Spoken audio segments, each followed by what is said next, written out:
তো বেশ কিছুদিন এই সবক এত বেশি পালন করছে যে কঠিন সাধনা করছে, রাত্রে এক পলকও ঘুমায় না, দিনে রোজা রাখে, রাত্রে ঘুমায় না। মানুষ কতক্ষণ টিকতে পারে? এই লোক যাইয়া হজরতের কাছে বলতে, হজরত মুঝে খিলাফতি দিজিয়ে, হুজুর আমার খিলাফতি দেন, আমি পীর হব। এতদিন মুরিদ রয়েছে, আর কতদিন মুরিদ থাকতে হয়, আমি পীর হব। তো হুজুর বলতেছেন যে তোমার খিলাফতি দেবো, তোমার যোগ্যতা কি? মুঝে নূর নজর আতি হয়, আমি নূর দেখি হুজুর, আমি নূর দেখি। তো হাকিমুল উম্মাত আশরাফ আলী থানভী রহমাতুল্লাহ ডাক্তারও ছিলেন, কবিরাজও ছিলেন। যেমন আধ্যাত্মিক চিকিৎসক ছিলেন, ওরকম শারীরিক রোগেরও চিকিৎসক ছিলেন। তো থানভী রহমাতুল্লাহ আলাইহি ওর দিক তাকায়, ওজনকা মুঝে নূর নজর আতি হয়। থানভী বলতেছেন কব কব জিয়াদা নূর নজর আতি হয়, কখন কখন বেশি নূর আসে। बैठने के बाद जब मैं खड़ा होता हूं तो मेरे नजर में नूर नजर आती है। কিছুক্ষণ বসে থেকে দাঁড়ানি খালি আমি নূর দেখি, মানে বসে থাকার পরে দাঁড়াইলে দুর্বল মানুষ হয়ে শুনি চলে না, ও মনে হচ্ছে নূর দেখতেছে। থানভী রহমাতুল্লাহ আলাইহি বললেন, पहले 3 महीना तक मुकम्मी ग़िज़ा खाओ, उसके बाद मेरे पास आओ, ताकि पता चल जाए कि नूर नजर आता है या नहीं, तो उसके बाद खिलाफत होगा। 3 মাস ভিটামিন খাবি, ভালো ভালো খাবি, ডিম খাবি, দুধ খাবি, গোশত খাবি, মাছ খাবি, কলা খাবি, চর্বি কলা খাবি, 3 মাস ঘি খাবি, মাখন খাবি, খাইয়া শরীর ঠিকঠাক করে তারপরে যদি নূর দেহি, শেষে খিলাফতি পাবি। যাইয়ে বাড়ি যে 3 মাস ভালো ভালো খাইয়া নূর দেয় না, তো কিছুক্ষণ বসে থাকার পরে দাঁড়াইলে যদি নূর। ওয়াল্লা নবিয়্যা বা'দা আম্মা বা'দু ফাআউযু বিল্লাহি মিনাশ শাইতানির রাজীম বিসমিল্লাহির রহমানির রহিম ইয়া আইয়ুহাল্লাযীনা আমানু লা তাত্তাখিযু আদুওয়ি ওয়া আদুওয়াকুম আওলিয়া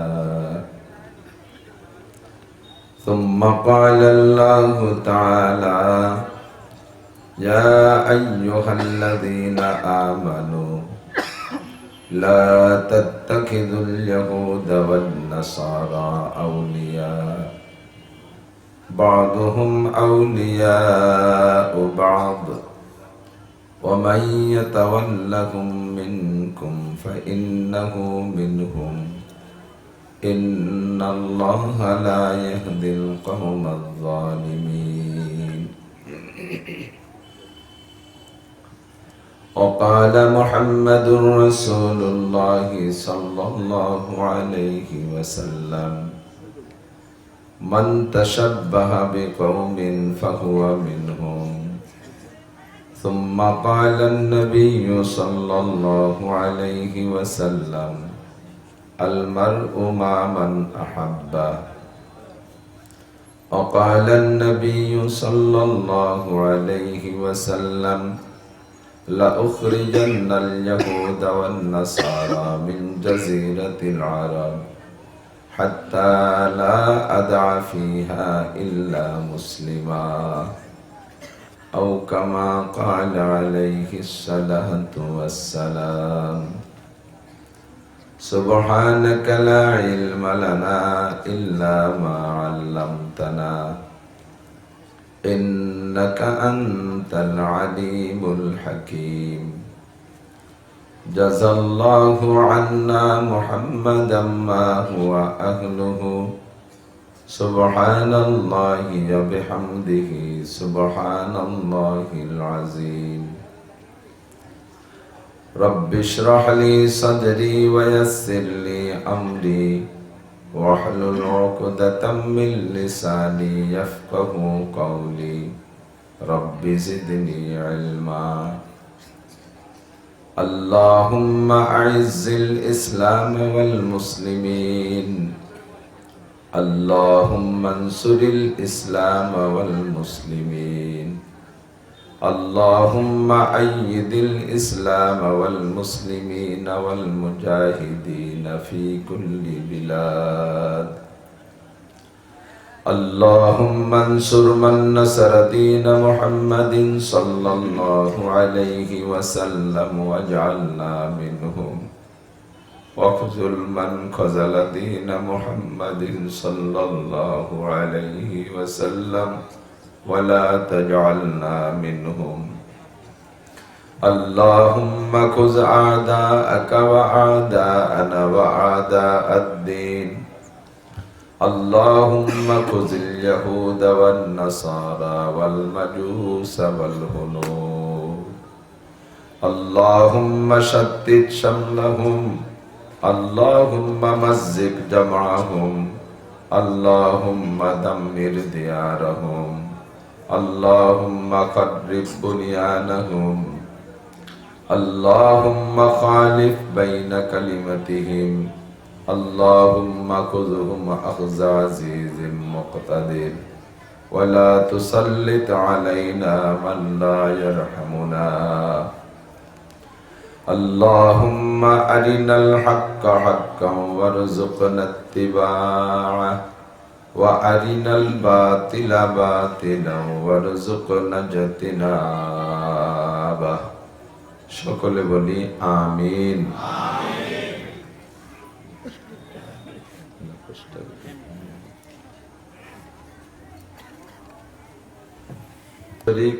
ইসলামী মহাসম্মেলন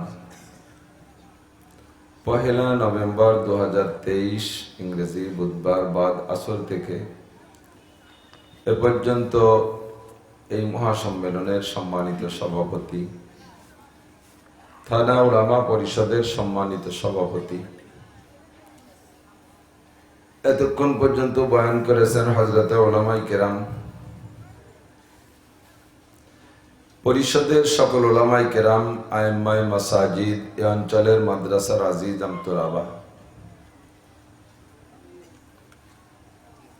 রাজনৈতিক বিভিন্ন দলের ছোট বড় নেতা নেতৃবৃন্দ, বিশেষ করে এই জীবননগর সদর উপজেলার চেয়ারম্যান সাহেব এবং ভাইস চেয়ারম্যান মহোদয় উপস্থিত আছেন স্টেজে, প্রাণপ্রিয় দেশবাসী, আমাদের খেদমতে নিয়োজিত থাকতে পারেন পুলিশ প্রশাসনের ভাইয়েরা, পর্দার আড়ালে বয়ান শুনতেছেন মা ও বোনেরা, সকলেরই অন্তরের ভিতরে একটা জ্বালা বিরাজ করতেছে ফিলিস্তিন গাজার মুসলমানদেরকে নিয়ে। এই বিশাল দুনিয়ার দায়িত্বভার আল্লাহ পাক রব্বুল আলামিন টুকরা টুকরা করে এক একটা দেশে দেশে ভাগ করে দিয়ে শত শত দেশের জিম্মাদারি শত শত রাজা বাদশাদেরকে দিয়েছেন। বড় দুনিয়ার মধ্যে আমাদেরকে বাংলাদেশ নামে ছোট্ট একটু জায়গা আল্লাহ তাআলা দিয়েছেন। এ দেশটুকু আমাদের জন্য আল্লাহ তাআলা স্বাধীন করে দিয়েছেন, যার স্বাধীনতা আমরা উপভোগ করছি, তবে উপলব্ধি করি কম। সেই স্বাধীনতার সুবাদে আজকে আমরা এখানে জীবননগর থানা শাখা উলামা পরিষদের উদ্যোগে একটা ইসলামী মহাসম্মেলনের ইন্তজাম করতে পেরেছি। বাংলাদেশের স্বাধীনতার স্বাদ আমরা এভাবেই উপভোগ করি, যে কোনো জায়গায় ইচ্ছা করলে আমরা মাদ্রাসা করতে পারি, যে কোনো জায়গায় ইচ্ছা করলে আমরা মসজিদ নির্মাণ করতে পারি, দাওয়াত ও তাবলীগের মেহনত করতে পারি, বিশ্ব ইজতেমা আমরা তৈরি করতে পারি, হক্কানি উলামায়ে কেরাম পীর মাশায়েখদের বড় বড় দরবারে অনেক বড় বড় মাহফিল আমরা করতে পারি এবং এরকম তাফসীর মাহফিল, ওয়াজ মাহফিল করার সুযোগ আমরা পাচ্ছি। আল্লাহ পাকের দরবারে আমরা দোয়া করব যেন আল্লাহ তাআলা আমাদের বাংলাদেশের মুসলমানদের এই ধর্মীয় অনুভূতির স্বাধীনতাটা কিয়ামত পর্যন্ত বহাল রাখে। সকলে বলি আমিন। আমি বাংলাদেশ ছাড়াও বহির্বিশ্বের কয়েক জায়গায় মাহফিলে গিয়েছি, এমনকি সৌদি আরব, যেখান থেকে সারা দুনিয়ায় দিন ছড়াইছে, দিনের মার্কাজ, দিনের পাওয়ার হাউস, দিনের ক্যান্টনমেন্ট যা বলেন, এটা সৌদি আরব না? মক্কা মদিনা থেকেই তো দিন আসছে সারা দুনিয়ায়। আমি সৌদি আরবের জিদ্দা, রিয়াদ, দাম্মাম কয়েক জায়গা মাহফিলে গিয়েছি, খোলা মাঠে ওয়াজ করার সুযোগ নাই। খোলা জায়গায় কয়েকজন বসলে, কোরআন শরীফ তেলাওয়াত করতে বসলেও বাধা দেয়, পুলিশ এসে সাথে সাথে অ্যারেস্ট করে নিয়ে যায়। মাহফিল করেছি রেস্ট হাউসের ভিতরে, বিল্ডিং এর ভিতরে বক্স দিয়ে, খোলা জায়গায় ওয়াজ করার সুযোগ নেই। আল্লাহ পাক আমাদেরকে এই সুযোগটা দিয়েছেন, এবং উলামা পরিষদের অক্লান্ত পরিশ্রমে হাজারো বাধা বিপত্তি উপেক্ষা করে এ পর্যন্ত নিয়ে আসার সুযোগ করে দিয়েছেন আমাদের চেয়ারম্যান দ্বয় মহোদয়ের সহযোগিতা এবং আমাদের পুলিশ প্রশাসনের ভাইদের সহযোগিতায় আমরা শুকর আদায় করি আলহামদুলিল্লাহ। একটু আওয়াজের সাথে, আপনাদের শুকর শুনলে বোঝা যাচ্ছে যে মনের দিক দিয়ে অতটা খুশি না। খানা দানা যদি ভালো হয় তাহলে শুকর আদায় করে, আবার খানা খারাপ হলেও মানুষের শুকর আদায় করে না তা না। তো যেদিন ভালো খানা খায় সেদিন শুকরের সুর একরকম, আর যেদিন চাহিদা অনুযায়ী খাবার পায় না সেদিনও আলহামদুলিল্লাহ বলে তবে সুর ভালো না। পোলাও খাইছেন, গোশ খাইছেন, মাছ খাইছেন, 3-4 প্রকারের গোশ, ফল ফ্রুট ইত্যাদি মিষ্টি টিষ্টি খেয়ে আলহামদুলিল্লাহ। আল্লাহ এরকম যেন সারা বছর চলে। খাইতে মনে চাচ্ছে ভালো ভালো কিছু, পাইছেন একটু ডাউল আর আলু ভর্তা, আলহামদুলিল্লাহ। আল্লাহ যা খাইলে ভালো, খাইলে না খালি কি হতাম। দুইবারই আলহামদুলিল্লাহ, কিন্তু সুরের পার্থক্য বোঝা যায়। তো মোমেনের ইমানের পরিচয় হলো সুখের সময় আলহামদুলিল্লাহ, দুঃখের সময় আলহামদুলিল্লাহ, পক্ষেও আলহামদুলিল্লাহ, বিপক্ষেও সকল অবস্থায় বলেন আলহামদুলিল্লাহ। যতটুক পেয়েছেন বড় বক্তাদের পায় নাই। আমার মাহবুব আমার কাছে ছোটবেলায় পড়েছে, আমারও শিক্ষকতা জীবনের প্রথম বছর ওরা আমার কাছে নাহবে মির পড়েছে। মাহবুব এবং ইমাদ অত্যন্ত ব্রেনি ছেলে, এরা লেখাপড়া করেছে খুবই সুন্দর। আমার কাছে 1-2 বছর পড়েছে, তারপরে বাইরে বাইরে বড় জায়গা পড়ে বড় আলেম হয়ে আলহামদুলিল্লাহ আসছে, আপনাদের এলাকায় খেদমত করতেছে। আমি উস্তাদ সেই হিসেবে সে আমাকে পরিচয় দেয়, এটাই আমার জন্য অনেক ভাগ্যের বিষয় যে এত বড় বড় ওলামাই কিরাম আমাকে উস্তাদ বলে মানে, এজন্য আমি বড় গর্বিত। তো সে সেই হিসেবে আমাকে বড় জেনে উস্তাদ হিসেবে আপনাদের সামনে নিয়ে আসছে। আসলে বড় কিছুই আমার না, বডি দেখলে তো বোঝা যায় যে কতটুক বড়, এটাই আর কি।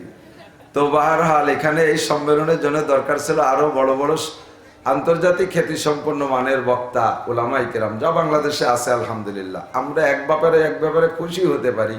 আমার দিক দেখান, আমার বাংলাদেশ কোন জায়গায় 1 নম্বর না হলেও ধর্মীয় ব্যাপারে আমরা 1 নম্বর, কারণ আলহামদুলিল্লাহ সারা পৃথিবীর হাফেজ, বিশ্বের সমস্ত হাফেজদের মধ্যে বড় হাফেজ কোন দেশে?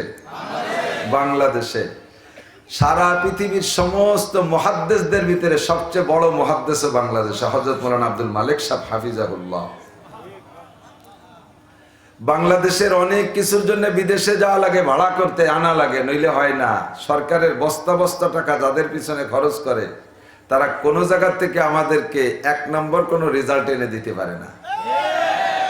আল্লাহর রহমতে আমাদের হাফেজরা বহির্বিশ্বে যায়, আলেমরা বহির্বিশ্বে যে 1 নম্বর পুরস্কার নিয়ে আসে, ঠিক কিনা? বিশ্বাস আছে না? আপনার জানা আছে না? আমি গল্প দিচ্ছি, জানা আছে না সকলে? সরকারের রাজস্ব ইনকামের 75% টাকায় 75 পয়সা, 100 টাকায় 75 টাকা এভাবে খরচ করতেছে 2টা খাতে। সে জায়গাওয়ালারও 1 নম্বর হতে পারে না। একটা হলো কি বলা হয় সেনাবাহিনীর পিছনে, আরেকটা হলো ওই 75 টাকার, আর একটা হলো শিক্ষা খাতে। শিক্ষা খাত বলতে জেনারেল শিক্ষা খাত, আমাকে মৌলবীকে 4 পয়সাও দেয় না আল্লাহর রহমতে। তো ওই 2টা খাত সরকার এখনো পূর্ণতায় পৌঁছাতে পারে নাই। দেখেন শিক্ষা খাত, মেডিকেল সায়েন্সের পিছনে সরকার পয়সা খরচ করে কি করে না? কথা বলেন, করে?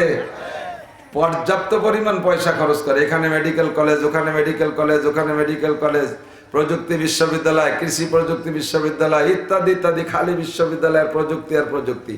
কিন্তু এখনো পর্যন্ত প্রযুক্তিতে নিজেরা স্বনির্ভর না। মেডিকেল সায়েন্সে ডাক্তার বাংলাদেশ এখনো স্বয়ং সম্পূর্ণ না। স্বয়ং বাংলাদেশ সরকারও ওষুধ খাতে বিদেশে চলে যায়। বাংলাদেশি ডাক্তারদের কাছে পর ওনাদের আত্মবিশ্বাস হয় না। এরা যা চিকিৎসা শিখছে, ইনজেকশন দিতে দিশে পায় না, না পায় আল্লাহ জানে। নাড়ি কাটতে যে বাসের থেকে কিছু কাটিয়ে না ফেলে, এই টেনশন করে। এই জন্য সরকার, এই যে আমাদের উপজেলা চেয়ারম্যান, উনিও অসুস্থ হলে বাংলাদেশি ডাক্তারের কাছে বেশি দিন ওষুধ খাবে না, বাড়ির দ্বারা ইন্ডিয়া ইনশাল্লাহ চেন্নাই চলে যাবে। তো বস্তা বস্তা টাকা খরচ করে যাদের জন্য, তারা এখনো পর্যন্ত আমাদেরকে ভালো কোনো রেজাল্ট দিতে পারে নাই। পুলিশের বড় অফিসাররে প্রশিক্ষণে পাঠায় চীনে, প্রশিক্ষণে পাঠায় ইন্ডিয়া, অন্যান্য দেশের থেকে প্রশিক্ষণ। আর্মির বড় অফিসারদেরকে বিদেশে প্রশিক্ষণের জন্য পাঠায়। আল্লাহর রহমতে ধর্মের ক্ষেত্রে বাংলাদেশের উলামায়ে কিরাম এতটা স্বয়ংসম্পূর্ণ, জন্ম থেকে মরণ পর্যন্ত 6টা সাবজেক্ট, ব্যক্তি জীবন, পারিবারিক জীবন, অর্থনৈতিক জীবন, সামাজিক জীবন, রাজনৈতিক জীবন, আন্তর্জাতিক জীবন, 6টা জীবনে উলামায়ে কিরাম ধর্মীয় দৃষ্টিতে বাংলাদেশের উলামায়ে কিরাম স্বয়ংসম্পূর্ণ। ইন্ডিয়া যা লাগে না, পাকিস্তান যা লাগে না, সৌদি আরব যা লাগে না, যে কোনো মাসআলা আপনারা এখানে যে কয়জন আছেন, আমরা অনেক বড় মৌলবী না, ছোট মোটো উলামায়ে কিরাম, আমরা এখানে বসেই আপনাদের ইনশাআল্লাহ 6টা জীবনের অ্যান্সার দেওয়ার জন্য প্রস্তুত আছি ইনশাআল্লাহ। কাজেই আমরা উলামায়ে কিরামরা আপনাদেরকে সর্বক্ষণ পক্ষে কথা বলি। সেদিন মাঝে মাঝে তো আমাদের রাজনৈতিক নেতারা আসে, সেদিন মাদারীপুর না কোন জায়গা জন্য এক জায়গায় মাহফিলে গেছি, উপজেলা চেয়ারম্যান সাহেব বলতেছে, হুজুর প্রেক্ষাপট ভালো না, সময় তো ভালো না, তো অন্যান্য বক্তাদেরকেও বলে দিন, আর আপনি নিজে একটু সতর্ক হয়ে কথা কইয়েন, সরকার বিরুদ্ধে কোনো কথা বললেন না। আমি বললাম যে এক কথা না, বরঞ্চ যাতে সরকারের উপকার হয় সেই কথাই বলবো ইনশাআল্লাহ। আমি যদি সরকারের উপকার হয় এ কথা বলি তাহলে তো আপনারা রাজি আছেন। ওনাদেরকে বললাম, হ্যাঁ জি হুজুর, তাহলে শেষ পর্যন্ত শুনবেন, এক কদমও নড়বেন না আখেরি মোনাজাত না করিয়া। আমি যে কথা বলবো এই কথা যদি আপনি বোঝেন তাহলে বুঝবেন যে সরকার বিরুদ্ধে যাচ্ছে না, বরঞ্চ সরকারের উপকার হবে। কেন সরকারের বিপক্ষে যাব? আমার বাপ দাদা, আমার বাপ, আমার দাদা, আমার চাচারা সবাই মুক্তিযোদ্ধা ছিলেন। পাকিস্তানিরা আমার বাড়িতে আগুন ধরাইয়া ভিটের মাটি পুড়াই দিয়েছে, ভিতরে কিচ্ছু ছিল না বাড়ি। আমি তখন জন্মের পরে বছরখানিক বয়স, 2 বছর পরে ভিটেই গেছে। আমার আব্বা সন্ধে একটা ঘর বানাইছে। আমার স্বাধীনতার সাথে সম্পর্ক, আমার এই মাতৃভূমির সাথে সম্পর্ক, আমার এদেশের স্বাধীনতার অন্তরের ভিতরে গাথা আছে। আমরা স্বাধীনতাকামী মুক্তিযোদ্ধাদের রক্ত। কাজেই বাংলাদেশ সরকারের বিপক্ষে কথা বলার আমার দায়িত্ব না, এটা আমার মনের ভাবনা, আমার এটা ইচ্ছাও না, বরঞ্চ আমি সরকারকে পরামর্শ দেওয়ার অধিকার রাখি কি রাখি না? কথা বলেন, সরকারের পরামর্শ দেওয়ার অধিকার রাখি না? আমরা ব্লাং উপদেষ্টা, সরকারের কিছু নির্দিষ্ট অফিসিয়াল উপদেষ্টা আছে, আর আমরা হলো ব্লাং উপদেষ্টা, ফাঁকা গুলি মারবো, লাগলেই লাগলো, না লাগলে না লাগলো, ব্লাং উপদেষ্টা। এতটুকু সুযোগ তো আমাদের থাকতে হবে, কথা কর না কেন? সরকার যা না চায় আমরাও তাই চাই না, কোরআনও তাই চাই না। একটা একটা করে ধরে দেখাই দেই। সরকার কি সুদ চায়? কথা বলেন, সুদে কারবার ভালো না। কারণ সরকার বর্তমান বাংলাদেশ সরকার, এই বাংলাদেশে এনজিওদের প্রথম আবিষ্কারক হলো ডক্টর ইউনুস। সেই ইউনুসরে প্রধানমন্ত্রী নিজেই কইছে সুদে ইউনুস। কথা বলেন না কেন? উনি নিজেই বলছে সুদে ইউনুস। বোঝা যায় যে সরকার সুদ পছন্দ করে না, ঘুষ তো অবশ্যই পছন্দ করে না। সরকার কি ঘুষ পছন্দ করে? কথা বলেন, করে? মদ পছন্দ করে? সরকারি বাহিনী, পুলিশ ডিপার্টমেন্ট যায় বিভিন্ন প্রতিষ্ঠানে, স্কুল কলেজ ইউনিভার্সিটিতে ছেলেদেরকে নিয়ে সম্মেলন করে, উস্তাদদেরকে নিয়ে করে মদের বিরুদ্ধে, মাদকের বিপক্ষে। মাদকের বিপক্ষে সরকার কথা বলে, মদ, গাঁজা, ফেন্সিডিল, হিরোইন, নেবা, এর বিপক্ষে সরকার বলে। সরকার দুর্নীতি পছন্দ করে কি মনে হয়? কথা বলেন। যদি বলেন যে দুর্নীতি পছন্দ করে, তাহলে তার কথা বলার জায়গা থাকে না। সরকারও দুর্নীতি পছন্দ করে না। দুর্নীতির বিপক্ষে সরকার বাহিনীও গঠন করছে, তার নাম হলো অ্যান্টি কারাপশন। ইংরেজিতে কয় অ্যান্টি কারাপশন, পুলিশের একটা ডিপার্টমেন্ট। এই অ্যান্টি কারাপশন মানে দুর্নীতি দমন। উনরা আবার দুর্নীতি করে নাকি, তাদের ঠেকানোর জন্য আর একটা বাহিনী, অ্যান্টি কারাপশন। এই অ্যান্টি কারাপশন আবার দুর্নীতি করে নাকি, এজন্য আর একটা গ্রুপ বানাইছে দুদো। চিন্তা করতে পারেন, তাহলে দুর্নীতি সরকার পছন্দ হয় না। দুর্নীতি কি? টোন মারা, মন মারা, রাস্তা মারা, খাল মারা, বিজিএফ কার্ড মারা, পঙ্গু ভাতা মারিয়ে খাওয়া, বিধবা ভাতা মারিয়ে খাওয়া, বয়স্ক ভাতা মারিয়ে খাওয়া, করোনা ভাতা মারিয়ে খাওয়া, ব্রিজের রড সরিয়ে খাওয়া। কথা বলেন না কেন? সরকারি মালামাল রাস্তাতে মারিয়ে খাওয়া, রাস্তায় পিচ না দিয়ে মাটি তেল দিয়ে পিচ করে দেওয়া, এগুলো সুনীতি না দুর্নীতি? সুনীতি না দুর্নীতি? আমার বাংলাদেশ সরকার বড় রুচিশীল, আমার দেশের মাইয়া, কাজে আমার বলাই লাগবে। প্রধানমন্ত্রী, আমার বাড়িও গোপালগঞ্জ, প্রধানমন্ত্রীর বাপের বাড়িও গোপালগঞ্জ। উনি সারা বিশ্ব ঘোরা মানুষ, বড় বড় দামি দামি দেশ ঘুরে, লন্ডন যায়, আমেরিকা যায়, ইন্ডিয়া যায়, সিঙ্গাপুর যায়, বিদেশে যাইয়া ওই সব দেশের কালচার দেখে উনি বড় প্লিজ সেই অনুযায়ী বাংলাদেশকে সুন্দরভাবে গড়বে বলে স্মার্ট বাংলাদেশ ঘোষণা দিয়েছেন। স্মার্ট বাংলাদেশ গড়বেন এবং ডিজিটাল বাংলাদেশ গড়বেন। এই জন্য ওনার কোনো কাজে ডিজিটাল করতে হলে কেমন হলে ডিজিটাল হয় এটা উনি খুব ভালো জানে। রোডঘাট ডিজিটাল হয় কিভাবে? মাটি তেল ঢেলে দিলে কি ডিজিটাল হয় নাকি? ওখানে কি পরিমাণ বরাদ্দ দিতে হবে তা উনি জানে, সেইভাবে বরাদ্দ দেয়। অথচ 10 কিলোমিটার রাস্তা করে করে ওই মাথায় যাইতে যাইতে পিছন দিয়ে রাস্তার টিউমার, বিষ ফোড়া, খাইজনি চুল করে খুয়া মুয়া জোর করে খালের মধ্যে চলে যায়। এ কি হাটহাজারীর হুজুর মারিয়ে খাইছে? কথা বল না কেন? এটা কি চরমনের হুজুর মারিয়ে খাইছে? এটা কি মৌলানা মাহবুব মারিয়ে খাইছে? তো যারা মারিয়ে খাইছে তাদের বিপক্ষে বললে আমার এই কথাটা সরকারের পক্ষে না বিপক্ষে? সরকারের পক্ষে না বিপক্ষে? আমরা এগুলোই বলি। এই যে মৌলানাও বলেছেন যে যৌতুকের বিপক্ষে, আপনারা শুধু যৌতুকের বিপক্ষে আইন করেছেন, আমরা যৌতুকের বিপক্ষে এমন কঠোর ভাষা ব্যবহার করি, আল্লাহর রহমতে হাজার হাজার যুবক কোরআন হাদিসের এই বয়ান শুনে যৌতুকের থেকে এমন ভাবে তওবা করেছে। আমার জানা মতে কয়েকশো যুবক যৌতুকের মোটরসাইকেল শ্বশুর বাড়ি ফেরত দিয়ে তওবা হয়ে গিয়েছে,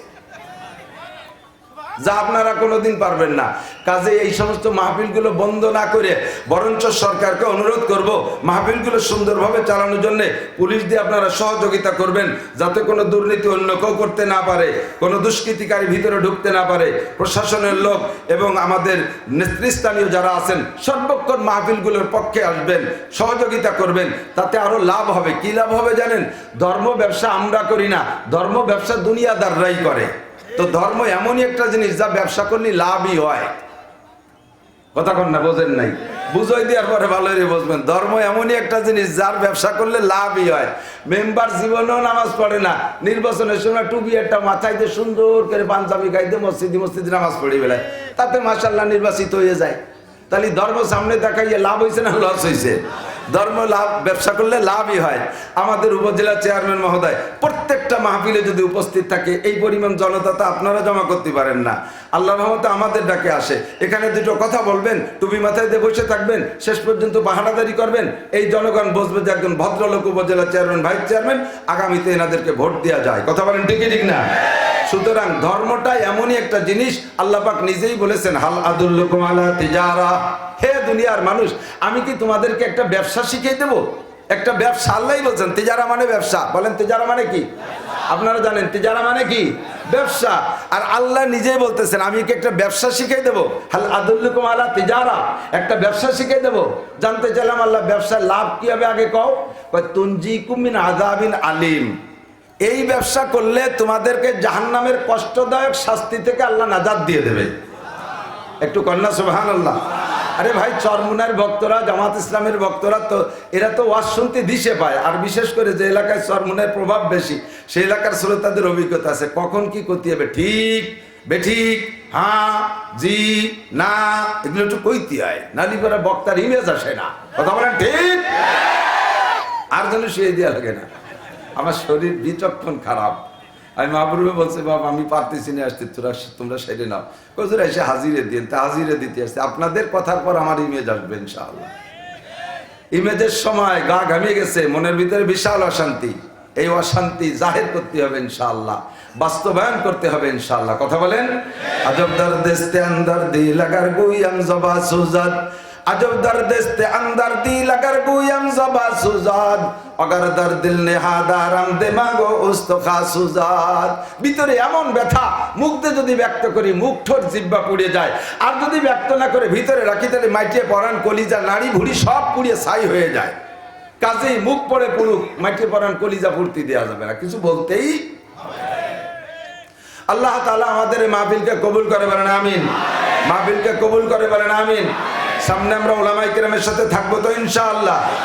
উলামায়ে কেরাম কত সুন্দর একটা পরিবেশ আপনাদেরকে হাদিয়া দিয়েছে। একটা মাসালা শুনেছেন, 60 বছর নফল নামাজ ও রোজার সওয়াব পেয়ে গেছেন। এরকম বড় বড় মজমা অন্যরাও করে, যার ভিতরে শুধু গীবাত আর শিকায়েত, এক দল আর এক দলের শিকায়েত করে, গীবাত আর শিকায়েতে ভরা।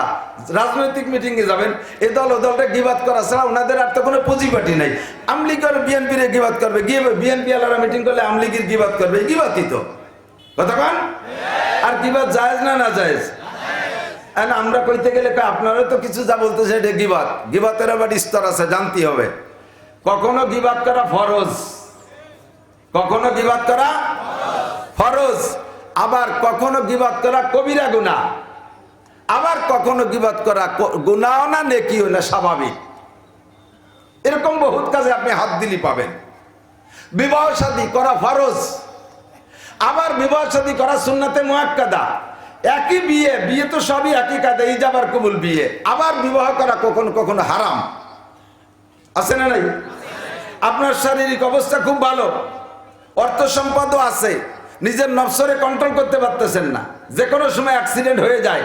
3 বার জুতোর বাড়ি খাওয়া হয়ে গেছে ফাঁকে, কি কারণে খাইছেন সেটা আপনি জানেন। নফসরে কন্ট্রোল করতে পারতেছেন না, আবার তৌফিকও আছে, এই মুহূর্তে আপনার জন্য বিয়ে করা ফরজ। কতক্ষণ স্বাভাবিকভাবে আপনার নিজেরা কন্ট্রোল করতে পারেন, বয়স হয়ে গেছে, তৌফিক আছে, দিনভর দিতে পারেন। এই সময় নবী বলেন, ইয়া মাশারা শাবাব মান ইসতাতা মিনকুল বাতা ফালইয়াতাজাওয়াজ, এ যুবক, তোমাদের যাদের তৌফিক আছে তোমরা বিয়ে করো, এটা সুন্নতে মুআক্কাদা। আর এক লোকের কিচ্ছু নাই, কিছুক্ষণ বসে থেকে উঠে দাঁড়ালে চোখে জুনি জ্বলে, জানেন নাকি?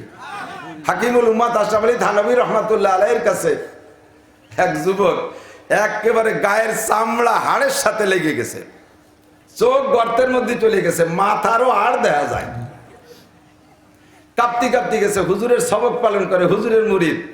তো বেশ কিছুদিন এই সবক এত বেশি পালন করছে যে কঠিন সাধনা করছে, রাত্রে এক পলকও ঘুমায় না, দিনে রোজা রাখে, রাত্রে ঘুমায় না। মানুষ কতক্ষণ টিকতে পারে? এই লোক যাইয়া হযরতের কাছে বলতে, হযরত মুঝে খিলাফতি দিজিয়ে, হুজুর আমার খিলাফতি দেন, আমি পীর হব। এতদিন মুরিদ রয়েছে, আর কতদিন মুরিদ থাকবে, আমি পীর হব। তো হুজুর বলতেছেন যে তোমার খিলাফতি দেবো, তোমার যোগ্যতা কি? মুঝে নূর নজর আতি হয়, আমি নূর দেখি হুজুর, আমি নূর দেখি। তো হাকিমুল উম্মাত আশরাফ আলী থানভী রহমাতুল্লাহ আলাইহি ডাক্তারও ছিলেন, কবিরাজও ছিলেন। যেমন আধ্যাত্মিক চিকিৎসক ছিলেন, ওরকম শারীরিক রোগেরও চিকিৎসক ছিলেন। তো থানভী রহমাতুল্লাহ আলাইহি ওর দিক তাকায়, ওজনকা মুঝে নূর নজর আতি হয়। থানভী বলতেছেন, কব কব জিয়াদা নূর নজর আতি হয়, কখন কখন বেশি নূর আসে। बैठने के बाद जब मैं खड़ा होता हूं तो मेरे नजर में नूर नजर आती है। কিছুক্ষণ বসে থেকে দাঁড়ানি খালি আমি নূর দেখি, মানে বসে থাকার পরে দাঁড়াইলে দুর্বল মানুষ হয়ে শুনি চলে না, ও মনে যে নূর দেখতেছে। থানভী রহমাতুল্লাহ আলাইহি বললেন, पहले 3 महीना तक मुकम्मी ग़िज़ा खाओ, उसके बाद मेरे पास आओ, ताकि पता चल जाए कि नूर नजर आता है या नहीं, तो उसके बाद खिलाफत होगा। 3 মাস ভিটামিন খাবি, ভালো ভালো খাবি, ডিম খাবি, দুধ খাবি, গোশ খাবি, মাছ খাবি, কলা খাবি, চর্বি কলা খাবি, 3 মাস ঘি খাবি, মাখন খাবি, খাইয়া শরীর ঠিকঠাক করে তারপরে যদি নূর দেখি, শেষে খিলাফতি পাবি। যাইয়ে বাড়ি যে 3 মাস ভালো ভালো খাইয়া নূর দেয় না। তো কিছুক্ষণ বসে থাকার পরে দাঁড়াইলে যদি নূর দেখো, তাহলে তুমি বিয়ে একটাও করবা না। ইনকাম সোর্স নাই, বিলকুল কিচ্ছু ব্যবস্থা নাই। বউপালা মানে হাতিপালা, তারও কোনো ব্যবস্থা নাই।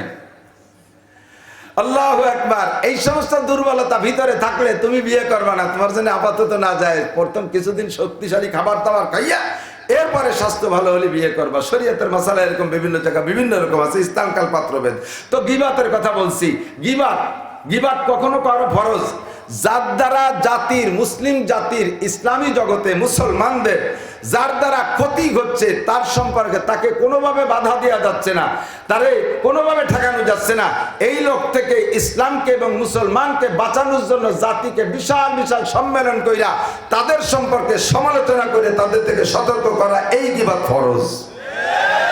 শয়তান আমাদের দোস্ত না দুশমন? এখন যদি শয়তান সম্পর্কে কিছু কই, একদম কায় যে হুজুর গীবাত হয়ে যাচ্ছে, কইেন না, তাহলে ওয়াজ করবো কি? কন শয়তানের গীবাত করা ফরজ। যেই সমস্ত ভণ্ডপীররা উম্মতদেরকে নষ্ট করে, বেঈমান করে, এই সমস্ত ভণ্ডপীরদের নাম বলে বলে তাদের থেকে জাতিকে সতর্ক করা, এই গীবাত করা ফরজ। কথা বলেন।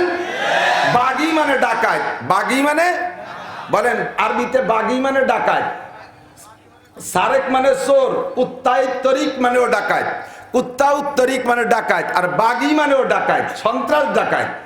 আর সারেক মানে চোর। বাংলাদেশের মুসলমানদের ইমান নষ্ট করতেছে 3 বাগী।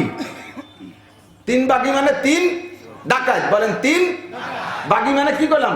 ওলামা ইকরাম সাক্ষী দেন। বাগী মানে কি? বাগাওয়াত মানে ডাকাতি, বাগী মানে ডাকাত, ইসমে ফাইলে সিগা। বাগী, রাজার বাগী, কুতুব বাগী, দেওয়ান বাগী, 3টার নামে বাগী। কথা বলেন ঠিক ঠিক না? এই 3 বাগী ইমান নষ্ট করতেছে, ইমান খেয়ে ফেলতেছে। একজন আলেম তার কাছে যায় না, একজন আলেম তার কাছে যায় না। চরমুনের দরবারে লাখ লাখ আলেম, হাটাজারি লাখ লাখ আলেম, গহরডাঙ্গা লাখ লাখ আলেম, আহলে হক উলামায়ে কিরামের কাছে হাজার হাজার উলামায়ে কিরাম যায়, তার কাছে একজন আলেম যায় না। ওই পীর সহি পীর, যেই পীরের কাছে আহলে হক উলামায়ে কিরাম যাতায়াত করে, সেই পীর সহি পীরের আলামত। কথা বলেন ঠিক ঠিক না? যারা এরকম ক্ষতি করে তাদের সম্পর্কে জাতিকে সতর্ক করে দেওয়া, এইটা গীবাত না, এইটা গীবাত না। আর একজন মানুষ ব্যক্তিগতভাবে সমস্যা করে ফেলাইছে, আচানক একটা অ্যাক্সিডেন্ট করছে, এটা আপনার সামনে ধরা পড়ছে, এর অন্যায়টা আপনি জানেন। এই লোকটাকে সামাজিকভাবে খাটো করার জন্য তার সম্পর্কে তার আড়ালে অন্য মানুষের কাছে সমালোচনা করে বেড়ানো, এইটার নাম হলো গীবাত। আর আল গীবাত আসাদ্দু মিনাজ জিনা, আর গীবাত হলো জিনার চাইতে বেশি জঘন্য অপরাধ। যার গীবাত করতেছেন তার, সে মারা গেলে তার গোশত খাওয়া যেমন অপরাধ, মানুষের গোশত মানুষে খাওয়া যেমন কবিরা গুনাহ। আপনি তার গীবাত করতেছেন, কেমন যেন তার জীবিত গোশত খাইতেছেন, তাকে মারা যাওয়ার পরে তার গোশত খাইতেছেন। কাজে আমরা গীবাত করব না। তবে বাকি যারা মুতলাকভাবে নাম মেনশন না করিয়া দুর্নীতি যারা করে, তাদের বিপক্ষে বলার অধিকার আমাদের আছে না নাই? কথা বলেন, আছে না নাই? বর্তমান ইসরায়েল, বর্তমান আমেরিকা, আপনারা জানেন না, খ্রিস্টান বলতে এক জাতি মনে করেন অনেকেই। ইহুদি আর নাসারা দুইটা জাতি, ইহুদি আর নাসারা দুইটা জাতি। ইহুদি মুসা আলাইহিস সালাতু ওয়াস সালামের অনুসরণের দাবি করে, নাসারা ঈসা আলাইহিস সালাতু ওয়াস সালামের অনুসরণ। তারা খ্রিস্টান, আমেরিকারা খ্রিস্টান, ইউরোপ কান্ট্রি খ্রিস্টান, ইংল্যান্ডওয়ালা খ্রিস্টান, ফ্রান্সওয়ালা খ্রিস্টান, ইটালি খ্রিস্টান, অস্ট্রেলিয়া খ্রিস্টান, পশ্চিমারা খ্রিস্টান। শুধুমাত্র ইসরায়েলে 80 লক্ষ মানুষ আর তাদের আনুষঙ্গিক বিভিন্ন দেশে ছড়ানো ছিটানো আছে, সব মিলিয়ে 1.5 কোটি। সারা পৃথিবীর ভিতরে এই ইসরায়েলের গোষ্ঠী, ইহুদির গোষ্ঠী মাত্র 1.5 কোটি, আর নাসারা বেশি। তারপরে হলো বুদ্ধদের সংখ্যা, রাশিয়ানরা বুদ্ধ, চায়নারা বুদ্ধ, তারপরে আমাদের এই পাশে বার্মারা বুদ্ধ, সিঙ্গাপুরি বুদ্ধ, জাপানিরা বুদ্ধ, উত্তর কোরিয়া বুদ্ধ, দক্ষিণ কোরিয়া বুদ্ধ। বুদ্ধরা বিশাল একটা অংশ, তারা আলাদা জাতি। প্রত্যেকের ভিতরে দূরত্ব আছে, প্রত্যেকের ভিতরে দূরত্ব। কোরআনে কারীমের ভিতরে আল্লাহ পাক বলেন, ক্বালাতিল ইয়াহুদু লাইসাতিন নাসারা আলা শাই, ক্বালাতিল ইয়াহুদু লাইসাতিন নাসারা আলা শাই ওয়া ক্বালাতিন নাসারা লাইসাতিল ইয়াহুদু আলা শাই। ইহুদিরা বলে নাসারা কোনো ধর্মই না, নাসারারা বলে তোরা কোনো জাতি না। দুই জাতি মিলে হিন্দুদের বলে তোরা আবার কি নিয়ে আসছিস। 3 জাতি মিলে বুদ্ধকে কয় তোরা আবার নেড়ার দল কোন জায়গাতে পয়দা হলি। ইহুদিরা নাসারাদের সমালোচনা করে, নাসারারা ইহুদিদেরকে মানে না। ইহুদ নাসারা 2 দল মিলে হিন্দুদের মানে না, 3 দল মিলে বুদ্ধদেরকে মানে না। দেখেন চীন আর ভারতের ভিতরে কত বড় গ্যাঞ্জাম। কথা বলেন, চীন আর ভারতের মধ্যে গ্যাঞ্জাম, ও জায়গাও ধর্মীয় গ্যাঞ্জাম। কিন্তু দোস্ত সমস্যা হলো আল কুফরু মিল্লাতুন ওয়াহিদা। যখনই কখনো কোনো জাতি মুসলমানদের সাথে লাগে, মুসলমানদের সাথে যখন যুদ্ধ হয় কোনো এক জাতির, সারা দুনিয়ার সমস্ত জাতি মিলে ঐক্য হইয়া যায়, সমস্ত কাফেররা মিলে এক হইয়া যায়। এখন লাগছে ফিলিস্তিনের মুসলমানের সাথে ইসরায়েলের, ইহুদিদের সাথে মুসলমানের লাগছে। তুমি আমেরিকান জো বাইডেন, তুমি পশ্চিমা খ্রিস্টানরা আসার কি দরকার? তারা আসছে আসছে, তাদের একটা মার্কাজ ইসরায়েল। আমাদের প্রতিবেশী প্রাণ প্রিয় বন্ধুবর, আমাদের ভারত ভাই, আমাদের নরেন্দ্র মোদী সাহেব একেবারে 7 তারিখে প্রথম দিন খবর শোনার সঙ্গে সঙ্গে উনি আমাদের সাথে কোনো কথাবার্তা না কইয়া মুরব্বী লাগতে চলে গেছে একা একা ইসরায়েলের দলে। দাওয়াত দিছে, আইসেন আমাদের বাড়িতে পদ্মা নদীর কাছে ইলিশ মাছ দিয়ে দেবেন ইনশাআল্লাহ। বাংলাদেশ সরকার স্বাধীনের পর থেকে নিয়ে ইন্ডিয়ার সাথে সম্পর্ক রেখে চলে, বিশেষ করে আওয়ামী লীগ সরকার। আমার মাননীয় প্রধানমন্ত্রী জননেত্রী শেখ হাসিনা বঙ্গবন্ধু থেকে নিয়ে, বঙ্গবন্ধু যখন প্রধানমন্ত্রী তখন উনি ইসরায়েলকে রাষ্ট্র ঘোষণা দিয়ে যান নাই। উনিও ছিলেন ফিলিস্তিনের পক্ষে, প্রধানমন্ত্রীও ফিলিস্তিনের পক্ষে, বর্তমান প্রধানমন্ত্রীও ফিলিস্তিনের পক্ষে। আমাদের নরেন্দ্র মোদী সাহেব 12 তলারা আমাদেরকে না বইলা চলে গেল। বন্ধুরে, সারা দুনিয়ার কাফের মিলে এক দল, এই জন্য সাবধান থাকবা। আল্লাহ পাক বড় মুহাব্বতের মহব্বতের সাথে, মায়ের সাথে, দরদের সাথে ডাক দিয়ে বলেন, ইয়া আইয়ুহাল্লাযীনা আমানু, হে আমার অন্ধ জগতের অটল বিশ্বাসী পাগলরা, দুনিয়ায় থেকে আমি আল্লাহরে দেখিস না, আমি আল্লাহকে বিশ্বাস করো। জান্নাত দেখো নাই, জান্নাত বিশ্বাস করো। জাহান্নাম দেখো নাই, বিশ্বাস করে ভয় পাও। পুলসিরাত দেখো নাই, বিশ্বাস করে ভয় পাও। হুর গেলমান দেখো নাই, বিশ্বাস করে লোভ করো। জাহান্নামের শাস্তি দেখো নাই, বিশ্বাস করে ভয় পাও। কিয়ামত দেখো নাই, আমার কথায় বিশ্বাস করো। হে আমার অন্ধ জগতের অটল বিশ্বাসী পাগলরা, তোরা যখন পাগলামি কইরা, দুনিয়ার সব কিছু পরিত্যাগ কইরা আমি আল্লাহকে বিশ্বাস করেছিস, আমার পক্ষ থেকে প্রাণ উজাড় করা একটা আওয়াজ তোরা লক্ষ্য রাখ। একটা কথা মনে রাখ, লা তাত্তাখিযু আদুওয়ি ওয়া আদুওয়াকুম আউলিয়া, আমার শত্রু আর তোদের শত্রুকে জীবনে কোনোদিন বন্ধু বানাবি না।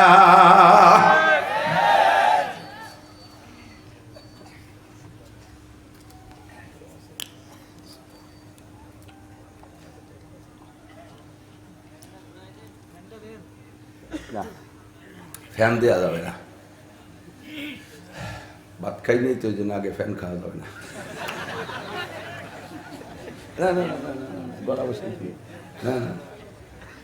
মাঝে মাঝে তো বলি, ভুলে গেলে হবে কেন। শীতকালেও যখন নবী আলাইহিস সালাতু ওয়াস সালামের উপর ওহী নাজিল হতো, হুজুর ঘামিয়ে যাইতেন।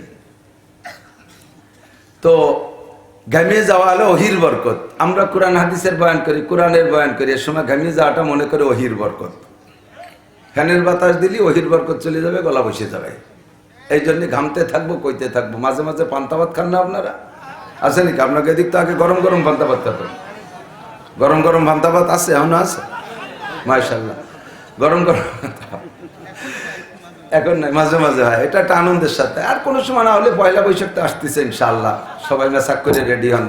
পান্তা ভাত আর পচা ইলিশ খাতি হবে, পৈতৃক সম্পত্তি।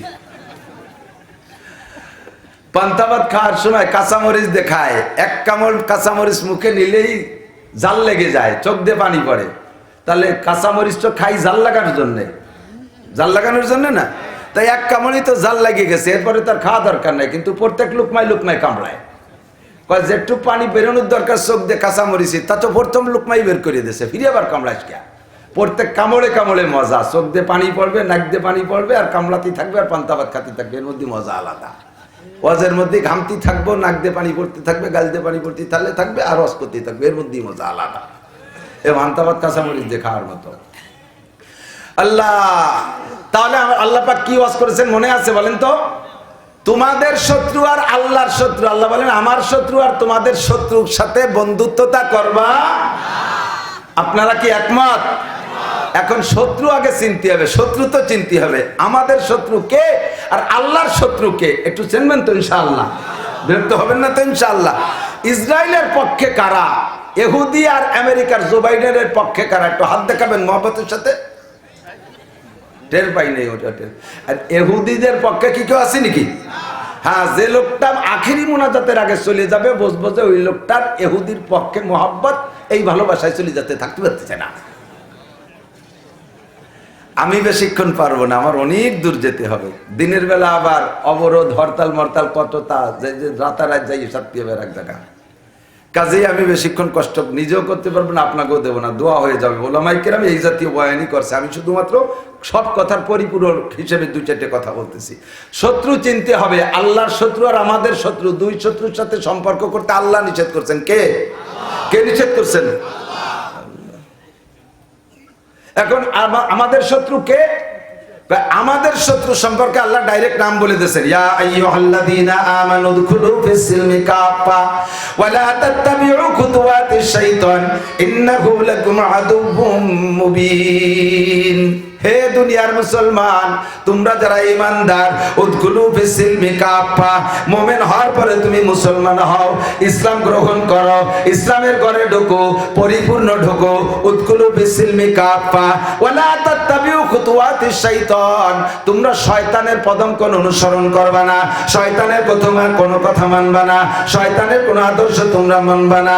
ইন্নাহু লাকুম আদুউম মুবিন, সে হলো তোমাদের প্রকাশ্য পরোক্ষ প্রত্যক্ষ শত্রু। তোমাদেরকে শত্রুতাই করে জান্নাত থেকে বের করে দিয়েছে। আদম আলাইহিস সালাতু ওয়াস সালামকে বানানোর কিসসা, সৃষ্টি কৌশল, সৃষ্টি রহস্য সকলেই জানেন। হালকা একটু বলি দোস্ত, ফেরেশতাদেরকে নিয়ে আল্লাহ পাক মত বিনিময় সভা করলেন। ও ফেরেশতারা, আমি তো আমার খলিফা বানাইতে চাই, ইন্নী জাইলুন ফিল আরদি খলিফা, প্রতিনিধি বানাইতে চাই। ফেরেশতারা ডাইরেক্ট নিষেধ করেন নাই, কিন্তু মৌনভাবে এমন কথা বলেছেন যাতে মৌন নিষিদ্ধ বোঝা যায়। ফেরেশতারা বললেন, আতাজালু ফিহা মান ইউফসিদু ফিহা ওয়া ইয়াসফিকুদ দিমা, আল্লাহ তুমি কি আবার এমন জাতি বানাইতে চাও যেই জাতিরা ফিতনা ফাসাদ করবে, মারামারি খুনোখুনি করবে, বাপে ছেলেতে ছেলেকে মারবে, ছেলেতে বাপকে মারবে, স্বামীতে স্ত্রী মারবে, স্ত্রীতে স্বামীকে মারবে, মায়ের সন্তানকে জবাই করে দেবে, এমন জাতি কি তুমি বানাইতে চাও? আধা হাত জাগার জন্য তারা লক্ষ লক্ষ টাকা কোর্ট কাছারিতে খরচ করবে, এরকম ফিতনাবাজ জাতি বানাইতে চাও? আল্লাহ পাক বললেন, ইন্নী আ'লামু মা লা তা'লামুন, আমি যা জানি তা তোমরা জানো না। আল্লাহ পাক রব্বুল আলামিন তার সিদ্ধান্তে ওয়াটাল তাইকা ফাখালাকাল্লাহু আদামা বিয়াদাইহি, আল্লাহ তাআলা তার নিজ কুদরতে হাত দিয়া আদম আলাইহিস সালাতু ওয়াস সালামকে বানাই ফেললেন। আদমকে বানানোর পরে সব ফেরেশতাদেরকে উপস্থিত কইরা, এর ভিতরে লিডার ছিল শয়তান ইবলিস। তাও আপনারা জানেন, বহুবার উলামায়ে কেরামের কাছ থেকে শুনেছেন, ইবলিস যদিও ফেরেশতাদের ভিতরে না, ফেরেশতাদের নেতৃত্ব দিত ইবলিস। আল্লাহ পাক ইবলিস সহ সমস্ত ফেরেশতাদেরকে অর্ডার করলেন, উসজুদু লি আদম, তোমরা আদমরে বানাইতে নিষেধ করেছো, আমি আমার ক্ষমতা বলে বানাইছি। ও ফেরেশতারা সকলে সম্মিলিত আমার আদমকে সিজদা দিয়ে সম্মান প্রদর্শন করো। ফাসাদাল মালাইকাতু কুল্লুহুম আজমাউন, সমস্ত ফেরেশতারা সিজদা দিয়ে দিল, ইল্লা ইবলিস, শুধু ইবলিস সিজদা দেয় নাই, ঘাড়টা সোজা করে বসে আছে। আবা ওয়াস্তাকবারা ওয়া কানা মিনাল কাফিরিন, অস্বীকার করে, ইনকার করে, অহংকার করে গাল সোজা করে বসে আছে, দাঁড়িয়ে আছে, সিজদা করে নাই। আল্লাহ পাক রব্বুল আলামিন বলেন, ইয়া ইবলিসু মা মানাকান তাসজুদা ইয আমারতুক, এ ইবলিস তোরে কিসে ঠকাইলো আমি যে আদমকে সিজদা করতে বললাম? আমি যারে খলাকতু বিয়াদাইয়া, আমার হাত দিয়ে সৃষ্টি করেছি, সে বড় আমার আদরের, একটা সিজদা দিবি তুই কিসের কারণে সিজদা দিলি না? ইবলিস যুক্তি খাড়া করে কয়, খালাকতানি আনা খায়রুম মিনহু, আল্লাহ আমি তার চাইতে ভালো। এসপি কোনোদিন ওসিরে শেয়ার দিতে পারে না, আল্লাহু আকবার। ডিআইজি কোনোদিন এসপিরে শেয়ার দেয় না, চেয়ারম্যান কোনোদিন মেম্বারের শেয়ার দেয় না। তাই যদি হয় আমি আদমের চাইতে ভালো, 8 লক্ষ বছর পর্যন্ত জমিনে সিজদা দিয়ে ইবাদত করেছি, ওর জন্ম মাত্র আজকে, আমি তারে কি করে সিজদা দেই? আল্লাহ কয়, তুই তার চেয়ে ভালো, তার প্রমাণ কি? খালাকতানি মিন নারি ওয়া খালাকতাহু মিন তিন, আমারে বানাইছো আগুন দিয়ে, আগুন ছেড়ে দিলে ঊর্ধ্ব দিক যায়, আর তারে বানাইছো মাটি দিয়ে, মাটি ছেড়ে দিলে নিচের দিকে যায়। ঊর্ধ্ব গতি আলা নিম্ন গতি আলারে সিজদা দিতে পারে না, যুক্তি খাড়া করে দিল। আল্লাহ পাক রব্বুল আলামিন বলেন, যুক্তিতে মুক্তি নাই, যুক্তিতে মুক্তি নাই, আমার দরবারে যুক্তিবাদীর কোনো খানা নাই। ফাকরুজ ফাইন্নাকা রাজিম, এ বেয়াদব, আজ থেকে বিতাড়িত, বেরিয়ে যা, জীবনে কোনোদিন তুই জান্নাতের মধ্যে ঢুকতে পারবি না, বের হ। অতগুলো যুক্তি আমি পছন্দ করি না। আমার দরবারে সম্মান হলো সামিনা ওয়া আতানা, শুনবো আর মানবো। বলেন শুনবো আর মানবো, সবাই বলেন শুনবো, জানবো, মানবো। শুনবো, জানবো, মানবো। আল্লাহ কয় তোর স্বভাব হতে হবে এমন, শুনবো, জানবো, মানবো। যুক্তির কোনো খানা নাই আমার কাছে, হাজারো ওয়াজ রয়ে গেছে, বলার সময় নাই। যুক্তির কোনো খানা নাই, বের হয়ে যা, জীবনে জান্নাতে ঢুকতে পারবি না। ইবলিস ছিল জান্নাতের ভিতরে বিচরণ করত, সব কিছু দেখা খাওয়ার সুযোগ ছিল ইবলিসের। আল্লাহ যখন বহিষ্কার করে দিয়েছে, এবার ইবলিস জিজ্ঞেস করলো, আল্লাহ আমি আর কতদিন পরে বেহেশতে ঢুকবো? কয় কোনোদিন ঢুকতে পারবি না। ইবলিস কয়, আল্লাহ ঢুকতে যদি নাই পারি, বেহেশতে যদি ঢুকতে নাই পারি, তাহলে আমার কি কোনো দাবি দাবা কবুল করা হবে? আমি 8 লক্ষ বছর ইবাদত করেছি, এর কোনো প্রতিদান আমি পাবো না। আল্লাহ পাক বলেন, তুমি যা চাইবা তাই পাইবা, শুধু 2টা জিনিস পাবা না। 1 নম্বরে ক্ষমা পাবা না, 2 নম্বরে কোনোদিন জান্নাতে ঢুকতে পারবা না। ইবলিস কয়, ক্ষমাই যদি না পাই, জান্নাতে যদি সেকেন্ড টাইমে ঢুকতেই না পারি, তাহলে আমি যার কারণে চির বহিষ্কৃত হয়েছি তাকেও জান্নাতে থাকতে দেব না। হাওয়া আদমকে বানাইয়া আল্লাহ পাক জান্নাতে রাখলেন। ইবলিস এবার কৌশল শুরু করলো কিভাবে তারে বের করতে হবে। ওই মজলিসে আল্লাহর কাছ থেকে তার ক্ষমতা চেয়ে নিল, আল্লাহ আমাকে আদমের কাছে যাওয়ার জন্য 4টি রাস্তা খোলা রাখতে হবে। আমি ডান দে বাম দে সামনে দে পিছন দে যাইতে পারি, আমার জন্য কোন না ঠাকায়। আল্লাহ কয় ঠিক আছে দিলাম তোরে রাস্তা, আর কি চাইস? কয় আল্লাহ আমারে কিয়ামত পর্যন্ত হায়াত দিতে হবে। আল্লাহ কয় তাও দিলাম তোরে, তুই এই 2টা জিনিস পেয়ে কি করবি? কয় সুম্মালা আতিয়ান্নাহুম মিন বাইনি আইদিহিম ওয়া মিন কলবিহিম ওয়া আন আইমানিহিম ওয়া আন শিমাশামাইলিহিম। আমি তার চারদিক দিয়ে যাইয়া সবগুলোকে গুমরাহ করব। আদম রে আমি এই বিপদের মধ্যে ফেলাই দেব, আমি আদমকে বিপদের মধ্যে ফেলাই দেব। শয়তান এবার 4টি ক্ষমতা নিয়া সুন্দরভাবে কাজ চালু করে দিল। আদম হাওয়া জান্নাতের মধ্যে থাকে, শয়তান জান্নাতের গেটে যাইয়া জায়নামাজ একটা বিছাই, ওর তো কৌশলের অভাব নেই। জায়নামাজ বিছাইয়া পাগড়ি একটা বাঁধে জুব্বতি তার লিসেবন্দের একটা গায়ে দিয়ে তসবিহ গাছ নিয়ে যায় জান্নাতের গেটে বসে বসে ধ্যান করতেছে। হাওয়া আদম ভিতরের থেকে দেখছে, এরকম মানুষ কোনোদিন দেখে নাই। গেটের কাছে এসে বলতেছে মানান তাইয়া মুরব্বী, ও মুরব্বী আপনার নাম কি, আপনার বাড়ি কোন জায়গা? ও যদি ওর সরাসরি নিজ পরিচয় দেয় তাহলে কি ওরা দুজন ওই জায়গা দাঁড়ায় নাকি? শয়তান পরিচয় দেয়, ইন্নী লাকুমা লামিনান নাসিহিন, আমি একমাত্র ইন্নী উলামায়ে কিরাম বোঝে, হ্যাঁ হরফে মুসাব্বা বিল ফিল তাকিদের দ্বারা বলা হয়েছে।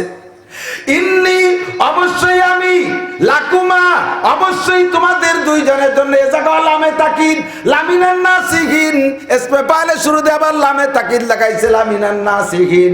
আমি তোমাদের জন্য উপদেষ্টা হিসেবে আসছি, আমার পরিচয় আর কিছু দরকার নাই। আমি তোমাদের ক্ষতি করতে আসি না, উপদেশ দিতে আসছি। ও মুরব্বী কি উপদেশ দেন? কয় বলবত বলতে অনুমতি দিলে বলি। কয় বলেন। কয় তোমরা জান্নাতের কোন কোন জায়গা গেছো, কি খাইছো? কয় যাই নেই এমন কোন জায়গা নাই, খাই নেই এমন কোনো ফল নাই, এমন কোনো খাবার নাই যে তা খাইতে বাকি আছে। জিজ্ঞেস করলো তোমরা কি এই গাছটার কাছে গিয়েছো? ইবলিস এবার কয় ওই গাছটার নাম হলো শাজারাতুম মামনুআ, নিষিদ্ধ গাছ, ওই গাছের কাছে যাওয়া যাবে না। ইবলিস কয় ওই গাছটার নাম কি, আর একটা নাম আছে তা তোমরা জানো না? কয় নামটা কি বলেন তো? কয় ওই গাছের নাম হলো শাজারাতুল খুলদ, চিরস্থায়ী চিরঞ্জীবী গাছ। ওই গাছের ফল খাইলে ওই লোকটা চিরস্থায়ী হয়ে যায় অথবা ফেরেশতা হয়ে যায়। আল্লাহ পাক তোমাদের ব্যাপারে সিদ্ধান্ত নিয়েছে, দুনিয়া নামক একটা জগৎ বানাইছে, তোমাদেরকে বেশি দিন জান্নাতের মধ্যে রাখবে না। জান্নাতের মধ্যে রাখবে না বিদায় ওই গাছের ফল খাইতে নিষেধ করছে। ওই গাছের ফল খাইলে হয় ফেরেশতা হয়ে যাইবা, নইলে জান্নাতের মধ্যে চিরবাসিন্দার অধিক সুযোগ পেয়ে যাবা। এই জন্য ওই গাছের ফল খাইতে নিষেধ করছে। আমি তোমাদের জন্য মুরব্বী হিসেবে একটা কথা কয়ে গেলাম, যদি জান্নাত ভালো লাগে, চিরকালের মধ্যে থাকতে মনে চায়, তাহলে যে কোনো কৌশলে ওই গাছের একটু ফল খাইও। আসি, আসসালামু আলাইকুম। পরবর্তীতে যদি কোনো প্রয়োজন হয় মোবাইল নাম্বার রাখতে পারো, ফোন করে সাক্ষাৎ করব।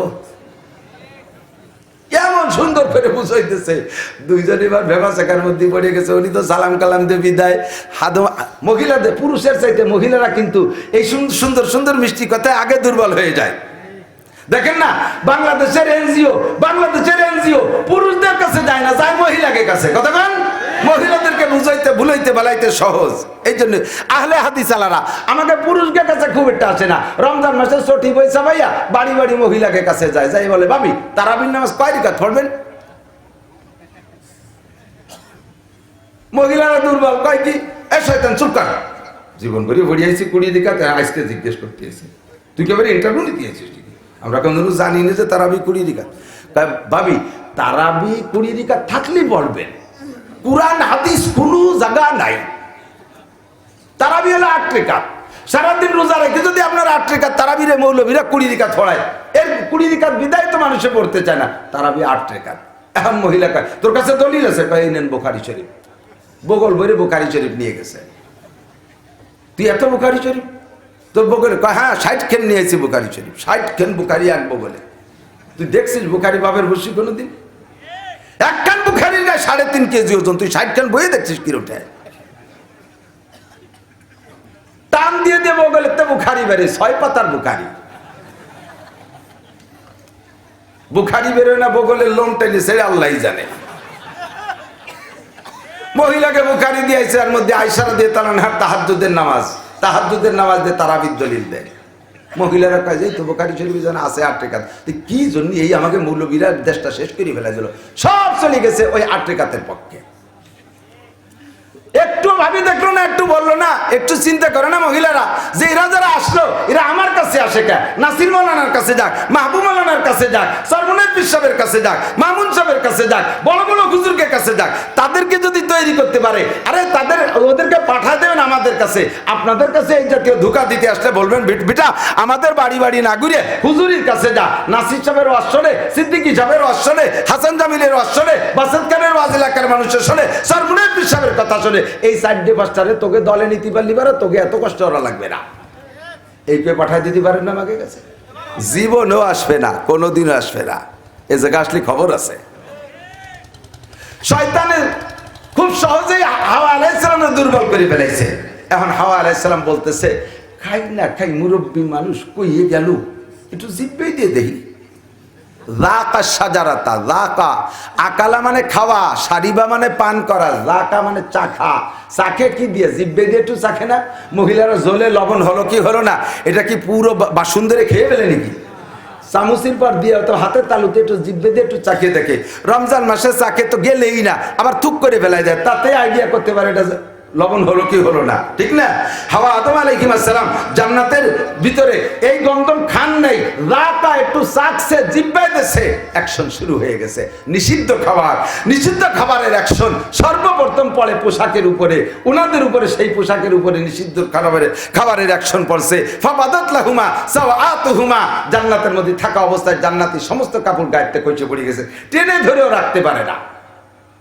নিষিদ্ধ খাবারের অ্যাকশন, নিষিদ্ধ ইনকামের অ্যাকশন সর্বপ্রথম পোশাকের উপরে পড়ে, ওনাদের উপরে পড়ছে। দুনিয়া আমি প্রমাণ করে দিতে পারি, লক্ষ লক্ষ টাকা দিয়ে পোশাক কিনবা, টাকার মধ্যে যদি হারামের গন্ধ থাকে ওই টাকায় তোমার সতর ঢাকবে না। 50,000 টাকা দিয়ে প্যান্ট কিনছে, নাভির নিচে থাকে, উপরের থেকে 1 বিঘত ল্যাংটা থাকে। 1.5 লক্ষ টাকা দিয়ে শাড়ি কেনে মহিলা, ওই শাড়ির মধ্যে হারাম টাকা থাকার কারণে ওই শাড়িতে মাথা ঘেরে না, পেট পিট ঘেরে না, ওই শাড়িতে গায়ে সতর ডাকে না। 2600 টাকা দিয়ে লুঙ্গি কিনছে, নাভির নিচে পড়ে পেট বেরোইতে রইছে, ওই টাকার ভিতরে লুঙ্গির টাকার মধ্যে হারাম আছে, যার কারণে 2600 টাকার লুঙ্গি তোমার সতর ডাকতে পারে না। হারামের অ্যাকশন সর্বপ্রথম পোশাকের উপরে পড়ে, হাওয়া আদম আলাইহিস সালামের উপরে।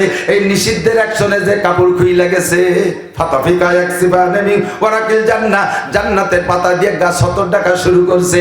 লাস্ট ফিনিশিং আল্লাহ তাআলার হুকুম হলো যাও তোমরা দুনিয়ায় ঘুরে আসো। এই দুইজন যখন যা এই গন্ধম মুখে চাকছে, সঙ্গে সঙ্গে বাথরুমের চাপ দিছে, বাথরুম। এখন কইতেছে আল্লাহ এতদিন বেঁচতে থাকলাম তো পায়খানাটা এখানে আসলো না, এ আজকে একটু জিব্বে দেওয়ার পরেই তো পায়খানা আসছে, যাবো কোন জায়গায়? আল্লাহ কয় বেহেশতের মধ্যে পায়খানা নাই। বেহেশতের মধ্যে কি নাই? এ আখেরাতে যাইও, পরকালে জান্নাতে যাবেন, পায়খানা হবে না। দিন রাত ধরে খাবেন, একটা ঢেকুর ছাড়বেন, 7 আপ খাওয়া লাগবে না, এমনি পেট খালি হয়ে যাবে। কন্যা সুবহানাল্লাহ। এতদিন খাইছে পায়খানা আসে না, আজকে নিষিদ্ধ খাবারে পায়খানা এসে গেছে। কয়তালি বেস্তের ভিতরে থাকা গেল না, এমনি থাকতে পারতে, পায়খানা করতে জন্য যাইতে হবে দুনিয়ায়। তো দুনিয়া হলো হাওয়া আদমের বাথরুম, এখানে আসছে ওনরা পায়খানা করতে। ছিলেন ওনরা জান্নাতের ভিতরে। ভাই জান্নাতের ভিতর থেকে যদি ওনরা বের না হইতেন তাহলে আমাদের সকলের জন্ম জান্নাতে হইতো। কন্যা সুবহানাল্লাহ।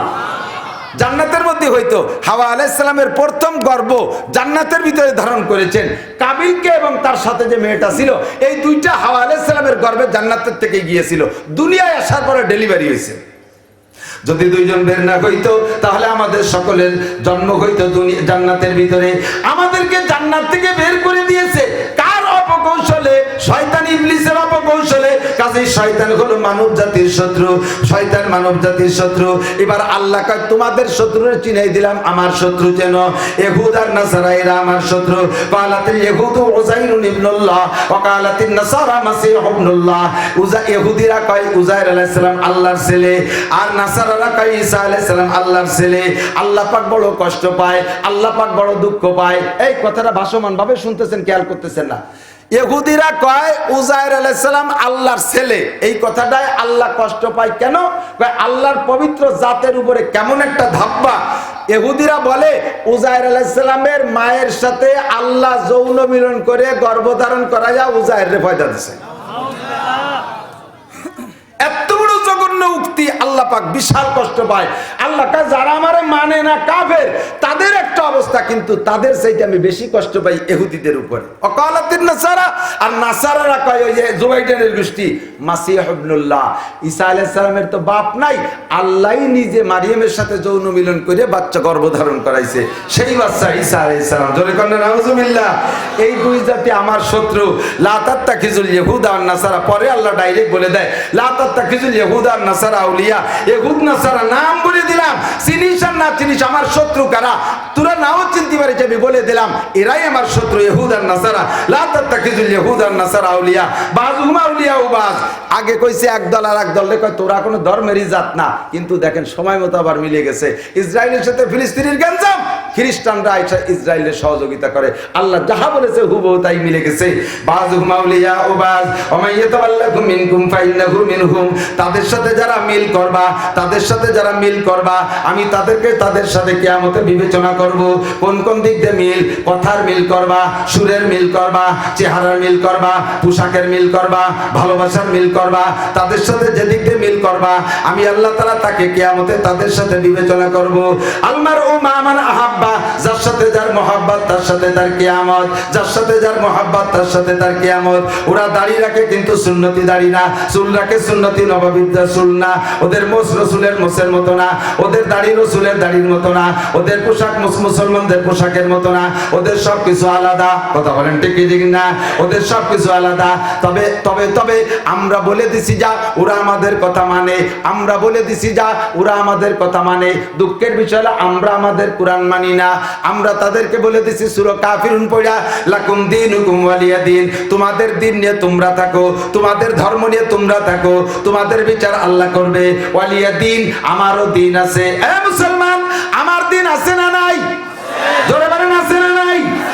ওদের দিন সত্য না আমাদের দিন সত্য। সাথে ঈদগায় আসে না, একটা হিন্দু বুদ্ধ খ্রিস্টান জুমার নামাজ পড়তে আসে না, তারা আমার সাথে ইস্তেমার ময়দানে যায় না, চরমুনার মাঠে যায় না, আমার সাথে কোরআন পড়া শেখে না, আমার সাথে হজে যায় না, আমার সাথে উমরায় যায় না, আমার সাথে শবে বরাত করতে আসে না, আমার সাথে শবে মেরাজ করতে আসে না, আমার সাথে শবে কদর করতে আসে না, আমার সাথে ঈদুল ফিতরে যায় না, আমার সাথে কোনোদিন কুরবানির গোশত খায় না, আমার কোনো ধর্মীয় আনন্দ তারা উপভোগ করে না, এমনকি আমাদের কোনো নামও তারা তাদের নাম রাখে না।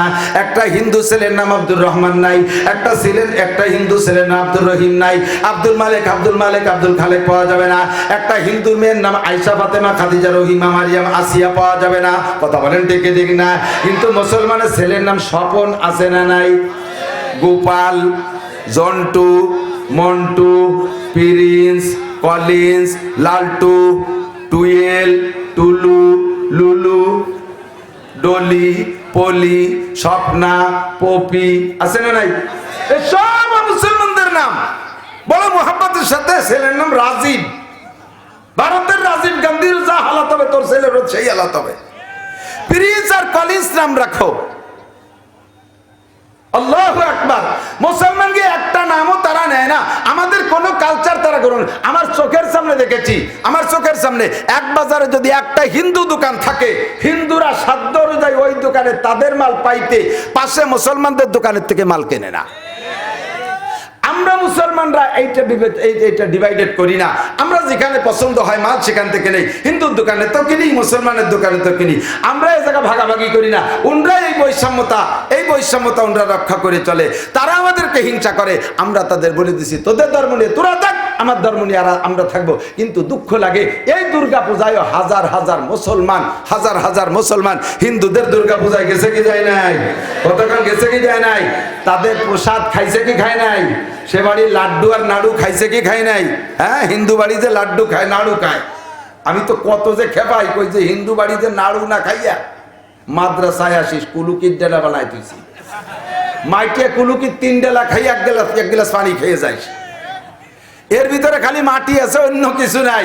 আর ও বাড়ি লাড়ু খাইছিস, বৌদি সকালবেলা শুকরের মাংস হাইদে কুটিয়ে কেটে সেই হাইদে নাড়ু বানাইতেছে। এই জন্যই তো ওতে অত মজা। মুসলমান হইয়া মেসির গেঞ্জি গায়ে দিস, মুসলমান হইয়া ওই পশ্চিমে প্লেয়ারদের প্যান্ট পরিস, শার্ট গায়ে দিস, তাদের গেঞ্জি পরিস। মুসলমান হইয়া তাদের কাটিয়ে চুল কাটিস, মুসলমান হইয়া তাদের কাটিয়ে দাড়ি রাখিস, মুসলমান হইয়া তাদের কালচার ভালো লাগে। আল্লাহ পাক রব্বুল আলামিন বলেন তাদের সাথে বন্ধুত্বতা করিস না। নবী পাক অন্য সব জাতির চাইতে বেশি ক্ষুব্ধ ছিলেন ইহুদ আর নাসারাদের উপরে। হুজুর নিজে বলেন আল্লাহ যদি আমার আর একটা বছর বাঁচায় রাখে লা উখরিজান্নাল ইহুদ আর নাসারা মিন জাজিরাতিল আরব, আমি এক বছর বেঁচে থাকলে এই জাজিরাতুল আরব দিক থেকে ইহুদ নাসারাদেরকে শেষ করে দিয়ে যাব। হুজুর যতটা পারসেন খয়বারের যুদ্ধের সময় তালাইছে, হুজুরের এই হুকুম পালন করছে হযরত ওমর ইবনে খাত্তাব রাদিয়াল্লাহু তাআলা আনহু। ইহুদ নাসারাকে জাজিরাতুল আরব থেকে তাড়িয়ে দিয়েছিল। দ্বিতীয় বিশ্বযুদ্ধের পরে আইসা এই বদমাইশগুলো এই উপমহাদেশের ভিতরে আবার ঢুকছে, এই এশিয়া মহাদেশের মধ্যে ঢুকে সারাটা দুনিয়াকে জ্বালাই খাচ্ছে। আমরা কিছু করতে পারবো না, বাংলাদেশ থেকে কিছু করতে পারবো না। একটা কাজ করতে পারবো, এদিক টাকান একটা কাজ করতে পারবো। মাঝে মাঝে বলি হযরত ইব্রাহিম আলাইহিস সালামের সময় ইব্রাহিম আলাইহিস সালামের কিচ্ছা শোনাই। ইব্রাহিম আলাইহিস সালামকে আগুনে পোড়ানোর জন্য নমরুদ কি পরিমাণ কাষ্ঠ জমা করছে জানেন? 1 মাস পর্যন্ত বাবুল শহরের সমস্ত কাফেরকে দিয়া ডেলি হাজিরে খাতায় সই দিয়ে 1 মণ লোহা কাঠ অথবা 1 মণ শাল কাঠ এই জমা দিতে হবে। 1 মাস পর্যন্ত জমা করছে। লাখ লাখ মানুষ যদি 1 মাস পর্যন্ত লাকড়ি জমা দেয়, শাল লোহা কাঠ, কত বড় স্তূপ হইছে। ইব্রাহিম আলাইহিস সালামের পোড়াতে কি এত খড়ি লাগে? 2 মণ কাঠ হলে তো পুড়িয়ে ছাই হয়ে যায়। হাজার হাজার মণ কাঠ জমা করছে। 1 সপ্তাহ তেল মারছে, 1 সপ্তাহ ফুঙ্কার দিতে আগুন জ্বালাইছে। আগুন উঠে গেছে 2 মাইল উঁচু। 1 মাইল চতুর্দিকে আগুনের, 1 মাইলের ভিতরে কিছু যার কায়দা নাই। 1 মাইলের মধ্যে ঢুকলেই সেও দাহ মানে পুড়ি যাবে। এর কাছে কের যার উপায় নাই। এর মধ্যে ইব্রাহিম আলাইহিস সালামের ফেলাবে, বিশাল চড়ক বানাইয়া ইব্রাহিম আলাইহিস সালামের ফেলাইয়া দিয়েছে ভিতরে। ফেরেশতারা স্লোগান দিচ্ছে আল্লাহ, ইব্রাহিম শেষ হয়ে গেল। ইব্রাহিম আলাইহিস সালাম এর আগে জানতেন না যে আমি আগুনের মধ্যে পড়লে পুড়ে মরবো না, বাইসে থাকবো, এটা জানতেন না। উনি জানতেন যে 100% মরে যাবো, এত বড় আগুন। তবে আমি আমানতু বিল্লাহ, আল্লাহর প্রতি বিশ্বাস রাখি, আমার এই আগুনে পড়লে আমি বিনা হিসেবে জান্নাতে শহীদ হব। এই মহব্বতে উনি আগুনের ভিতরে পড়ছেন, নমরুদের কাছে সারেন্ডার করে নাই। আল্লাহু আকবার।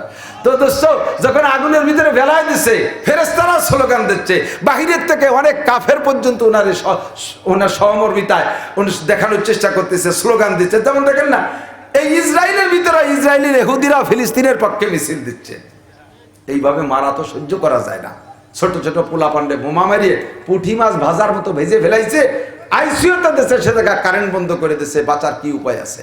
এই দেখে অমুসলমানরাও স্লোগান দিচ্ছে মুসলমানের পক্ষে।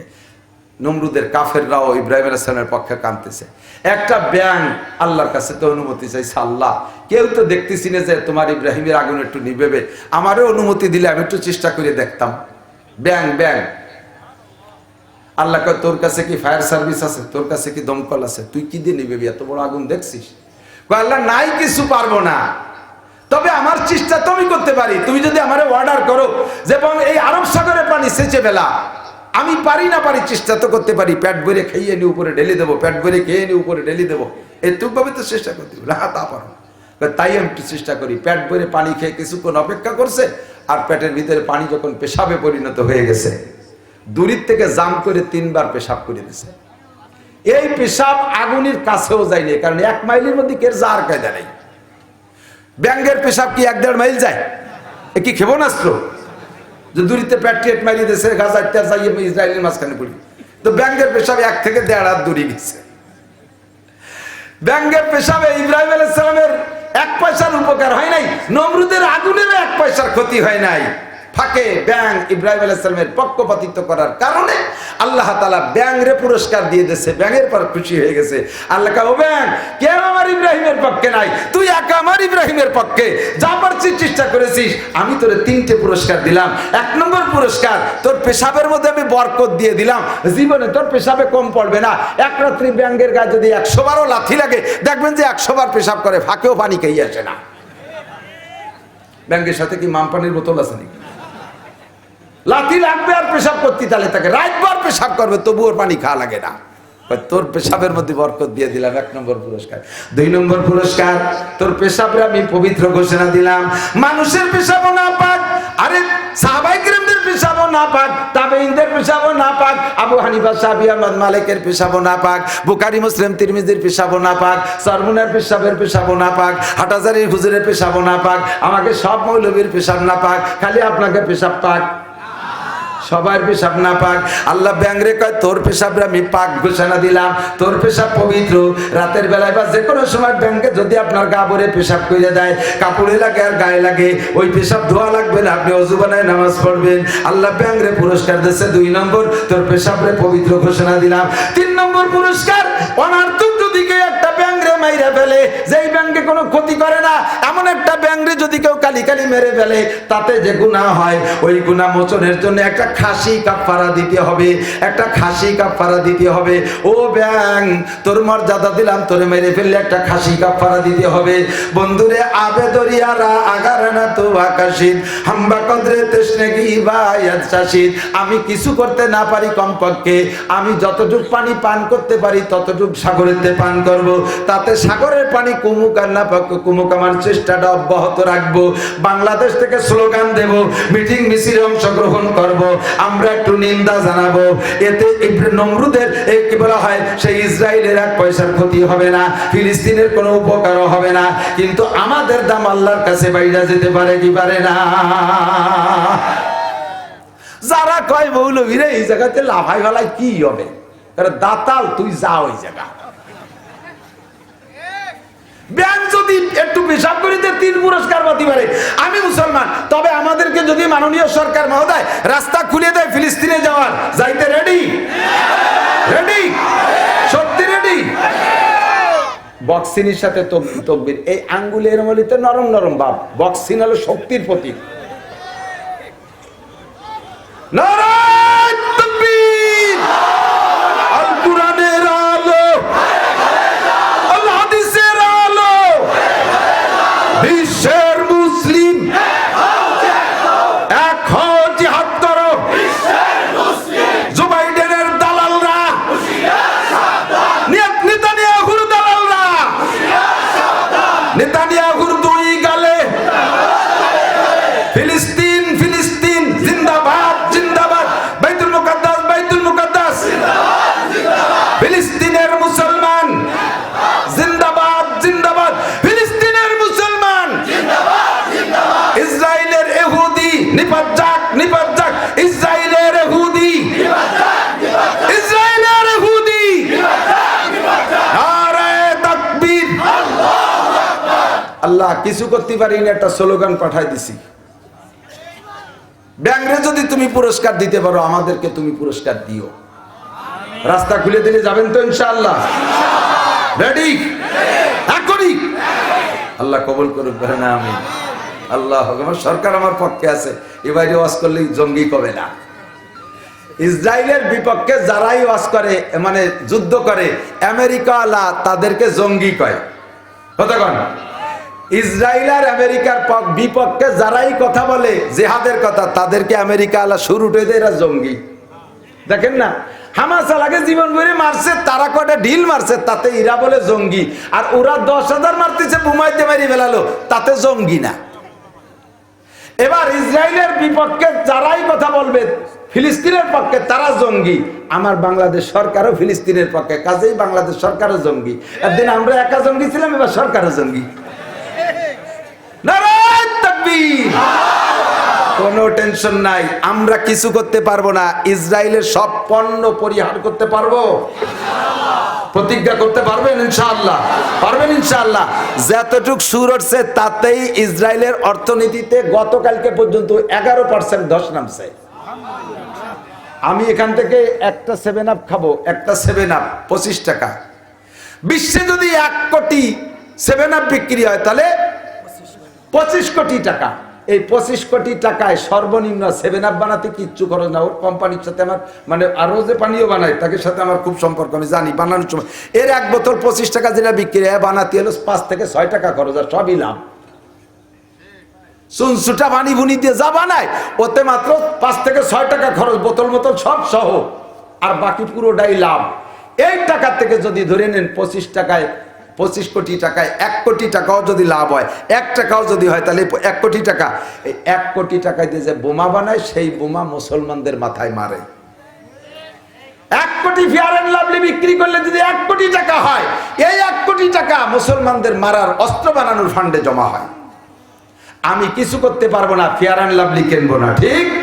মাওলানা মাহবুব পরিষদের পক্ষ থেকে ইসরায়েলি পণ্যের তালিকা কইরা লিফলেট করে প্রত্যেকের কাছে পৌঁছে দেওয়ার চেষ্টা করবে। পরিষদের এটা একটা দায়িত্ব। আমরা এই লিফলেট ছাপানোর ব্যাপারে এদেরকে পয়সার সহযোগিতা করবো ইনশাআল্লাহ। করবেন ইনশাআল্লাহ। এখানে মাঠে একটা কালেকশন দিয়ে ফেলবেন, এই টাকা পরিষদে জমা দেবেন, পরিষদের এই কাজ হবে, পরিষদের কাজ হবে, সাথে এই লিফলেট মানে বিতরণ করা হবে, এগুলো ছাপা করা হবে। এটা আপনার জিহাদের শরীক, এটা আপনার জিহাদের শরীক। ওদের আরএফএল এর কোনো মাল কিনবেন না, আরএফএল এর কোনো মাল কিনবেন না। আমার বাংলাদেশের প্লাস্টিক বহুত ভালো, ওই ইসরায়েলি প্লাস্টিকের চাইতে কথা কন। প্রাণ কোম্পানির কিচ্ছু খাবেন না, সব প্রাণ বাদ, আমাদের প্রাণ আল্লাহ বাঁচাবে। ঠিক কি ঠিক না? ও ভাই মুসলমান, বাংলাদেশের ওলামাই কেরামরা বসে নাই, বড়রা পরিকল্পনা করছে কিভাবে গাজার মুসলমানদের হাতে কিছু খাবার দেওয়া যায়, কিভাবে দেওয়া যায়। আরে তারা বাচ্চারা কয়েক দিনের পর দিন খাবার পাচ্ছে না, না খেয়ে মারা যাচ্ছে।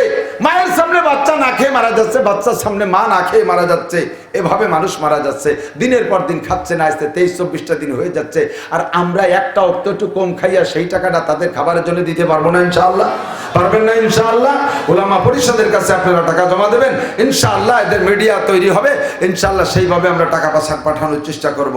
সেইভাবে আকিস কোম্পানি ওপেনে 1 কোটি টাকার চেক দিয়ে দিয়েছে ইসের ফিলিস্তিনি অ্যাম্বাসেডারের কাছে। 1 কোটি টাকার আকিস কোম্পানি ওপেনে দিয়ে দিয়েছে, আরো বহুত জনে দিচ্ছে ইনশাআল্লাহ। আমরাও দেবো, রাজি আছেন ইনশাআল্লাহ। আজকে ওলামা পরিষদের পক্ষে আপনারা কাজ করবেন তো, সকলে থাকবেন তো ইনশাআল্লাহ। ভবিষ্যতে কাজ করবেন, মাঠে আসবেন, বয়ান শুনবেন, সহযোগিতা করবেন। আমার শরীর অত্যন্ত অসুস্থ, ঘেমে যাচ্ছে খুব বেশি, জ্বর খুব বেশি, এখনো জ্বর শরীরে, ঠান্ডা কাশির কারণে কথা বাড়াইতে পারলাম না। আল্লাহ পাক রব্বুল আলামিন আমাদেরকে যতটুকু বলা শোনার তৌফিক দিয়েছে, এতটুকুর পর আমল করার তৌফিক দান করুন। আমরা ইসরায়েলের পক্ষে যারা, তারা আস্তে আস্তে চলে যান। মৌলবী, তোমরা কি ইসরায়েলের পক্ষে নেই? বসো, এখনই নামবে ভিতরে, ভলেন্টিয়ার একটু যান। আমরা এই বর্ণ সহযোগিতার হাত বাড়াবো ইনশাআল্লাহ। যান একটু ভিতরে ঢুকে পড়ে, প্রত্যেকে হাত দেন। খালি জিহাদ মুড বক্সিং দে আর ওই জায়গা যাবো এই বুলি দে জেহাদ না, জেহাদের আগে লাগে মাল। ওয়াজাহিদু ফি সাবিলিল্লাহি বিআমওয়ালিকুম ওয়া আনফুসিকুম। আগে দাও মাল, পরে দাও জান। জান দিতে হবে পরে, আগে অস্ত্র বানাইতে হবে। আমাদের অস্ত্র এখন লিফলেট ছাপাবো ইনশাআল্লাহ। আমাদের টাকা আমরা ওখানে পাঠিয়ে দেবো ইনশাআল্লাহ। যার যেমন তৌফিক আছে একটু বড় করে দেওয়ার চেষ্টা করবেন। যার ভাই কমপক্ষে আমার টাকায় একটা বাচ্চা 2 ওয়াক্ত খানা খাক, আমার টাকায় একটা বাচ্চা 2 ওয়াক্ত খানা খাক, এইভাবে দেওয়ার চেষ্টা করবেন ইনশাআল্লাহ। ভিতরে ঢুকে পড়েন, ভিতরে ঢুকে যান, ভলেন্টিয়াররা ভিতরে যান। বিসমিল্লাহ করে টাকা দেবেন ইনশাআল্লাহ, বিসমিল্লাহ করে টাকা দেবেন। ওলামা পরিষদ পরিচালনা হবে, লিফলেট ছাপা হবে, আমরা বাকি টাকা ইনশাআল্লাহ তাদের কাছে পাঠিয়ে দেওয়ার চেষ্টা করব। হ্যাঁ, আমি দেবো মানে আমার কাছে আজকে বেশি টাকা নেই।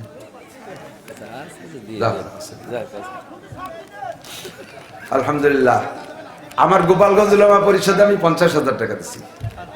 আগামী 11ই নভেম্বর মাহফিল, আমি দিচ্ছি 50,000। আমার মাদ্রাসা থেকে দিচ্ছে 10,000 টাকা, আমরা 60,000। ওলামা পরিষদ পুরো জেলা ব্যাপী, আল্লাহর রহমত। পারলে সম্ভব হলে আসেন, বাংলাদেশের ওলামাই কেরাম বহুত থাকবে। আমি এলাকায় এই পরিষদের ওলামাই কেরামরা দাওয়াত দিচ্ছে, আসেন আপনারা, একটা গাড়ি নিয়ে চলে আসেন, দেখবেন আরো শিক্ষা হবে। গোপালগঞ্জের ওলামা পরিষদ তো খুব হাই কোয়ালিটির ওলামাই কেরাম, মানে 65 সদস্যের ওলামা পরিষদ, তাতে 65 জনই শাইখুল হাদিস। নর্মাল মুহাদ্দিসও আমরা এই পরিষদের মধ্যে রাখি নাই, 65 জনই শাইখুল হাদিস। ঢাকা নিউ মালিবাগ মাদ্রাসার প্রিন্সিপাল হযরত মাওলানা মুফতি মাহমুদুল হাসান সাহেব, সদস্য হুজুরের নাতি জামাই, কাশির হুজুরের জামাই, হুজুর আমাদের সভাপতি জেলা পরিষদের, আমি থানা সদর সভাপতি। এরকম বড় বড় ওলামাই কেরামে ভরা, তাদের পরিবেশনটা আরো সুন্দর হবে। আপনারা দেখে আসবেন, ওলামাই কেরামরা আসেন। আমি দাওয়াত দিয়ে গেলাম, ইনশাআল্লাহ খানা দানার ইন্তজাম থাকবে, আপনাদের মেহমানদারি করা হবে। আগামী শনিবার, এই শনিবারের পরের শনিবার আসবেন ইনশাআল্লাহ। আমরা দরুদ শরীফ পড়তে থাকি, দোয়া করবো ইনশাআল্লাহ, আল্লাহুম্মা সাল্লি আলা মুহাম্মদ। আর এই মর্মে কালেকশন করে যদি কেউ সেই টাকা ভিতরে 2 নম্বরই, 9 নম্বরই, 6 নম্বরই করে, আল্লাহ তাআলা তার মাথার উপরে বোমা ফেলাবে। বোমা ঠেকাইনি টাকা, যদি কেউ বাইরে খায় ওর মাথায় বোমা পড়বে। এই টাকা কেউ ফাঁকি ঝুঁকিয়ে দিক সেদিক করবে না। ওই যে কিনা টাকা দোকানের দিক যাবে, একজন কিনা এদিক চলে আসেন, সব টাকা স্টেজে জমা দিতে হবে। আল্লাহুম্মা সাল্লি আলা মুহাম্মদ। আমার মা বোনরা, আপনাদের পক্ষে এই জায়গা মহিলা মারা গেছে বেশি, কোনো মা বোনরা যদি চান, পর্দার আড়ালে আছেন, টাকা দিতে চান, মহিলা প্যান্ডেল নাই, বাসায় বাসায় শুনতেছে। আপনারা এখন না হলেও পরবর্তীতে মাওলানা মাহবুব সাহেব এবং কমিটির সদস্য যারা আছে তাদের কাছে টাকা পাঠিয়ে দেবেন জিহাদের জন্য। বহুত মহিলা এভাবে দিচ্ছে, আমাদের কাছে পাঠিয়ে দিচ্ছে, হুজুর আমরা তো কিভাবে দেবো, আপনার কাছে পাঠিয়ে দিয়ে বিকাশ নাম্বার দেন, এভাবে টাকা জমা করা হচ্ছে। আল্লাহর রহমতে এ টাকা ইনশাআল্লাহ পৌঁছে যাবে, দেওয়ার ব্যবস্থা করা হচ্ছে। আল্লাহুম্মা সাল্লি আলা মুহাম্মাদিন ওয়া আলা আলি সাইয়্যিদিনা মুহাম্মাদ। তুমি সভাপতি, তুমি দোয়া করো, করো তুমি। আমরা একটা দোয়া পড়বো। হাদিসে আসছে কাফের মুশরিক মুসলমানদের উপর যখন জুলুম অত্যাচার সীমা লঙ্ঘন করে তখন নবী পাক সাল্লাল্লাহু আলাইহি ওয়াসাল্লাম তাদের বিপক্ষে এই দোয়াটা পড়তেন। আর দোয়াটা বড় কার্যকারী। আপনারও যদি কেউ এইভাবে শরীয়ত সম্মত আপনার শত্রু কেউ থাকে, আপনি নিয়মিত 40 দিন এই দোয়াটা পড়বেন, দেখবেন যে আল্লাহ কোনো না কোনো ভাবে শত্রুরে সাইজ করে দিছে। আল্লাহুম্মা ইন্না নাজআলুকা ফি নুহুরিল আদাই ওয়াল জাবাবিরা। আল্লাহুম্মা ইন্না নাজআলুকা ফি নুহুরিহিম ওয়া নাউযু বিকা মিন শুরুরিহিম ইয়া হাইয়্যু ইয়া কাইয়্যুম বিরহমাতিকা নাস্তাগীস। দোয়াটা বড় কার্যকারী দোয়া। ওলামায়ে কিরাম জানেন, আপনারা পড়বেন রেগুলার। 5 ওয়াক্ত নামাজের পরে বা যে কোনো সময় মুনাজাত করেন, একেবারে এই দোয়াটা কমান্ড করে নেন, প্রত্যেক দোয়ায় পড়বেন ইনশাআল্লাহ। আল্লাহ তাআলা ধ্বংস করে আল্লাহর রহমতে সুখবর, এখনো পর্যন্ত গাজার 1 ইঞ্চিও দখল করতে পারে নাই। এবং এই পদাতিক যুদ্ধে যতবার আক্রমণ করতেছে অতবার কিছু না কিছু ফেলাই থেকে মার খাইয়ে চলে আসা লাগতেছে ইসরায়েলেরা। এখনো টিকতে পারে নাই, এখনো টিকতে পারে নাই। আরে উপর দিয়ে বোমা মারিস, পারলে নিচে দিয়ায়।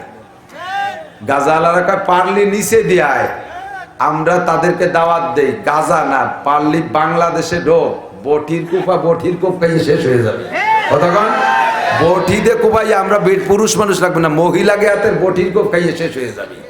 মাটি দিয়ে আইটিআই উপর দিয়ে বোমা মারো কে? উপর দিয়ে বোমা তো ওই যে ফেরেশতারাও মেঘেতে বোমা মারিয়ে দেয়, বিদ্যুৎ চমকায়, ঠাটা টুটো পড়ে। ও তো ফেরেশতাকে ধরতে পারি না। তো উপর দিয়ে মারিস কে? পারলি নিচে দেয়। 1 কদমও এখন 1 ইঞ্চি জায়গাও গাজার থেকে দখল করে।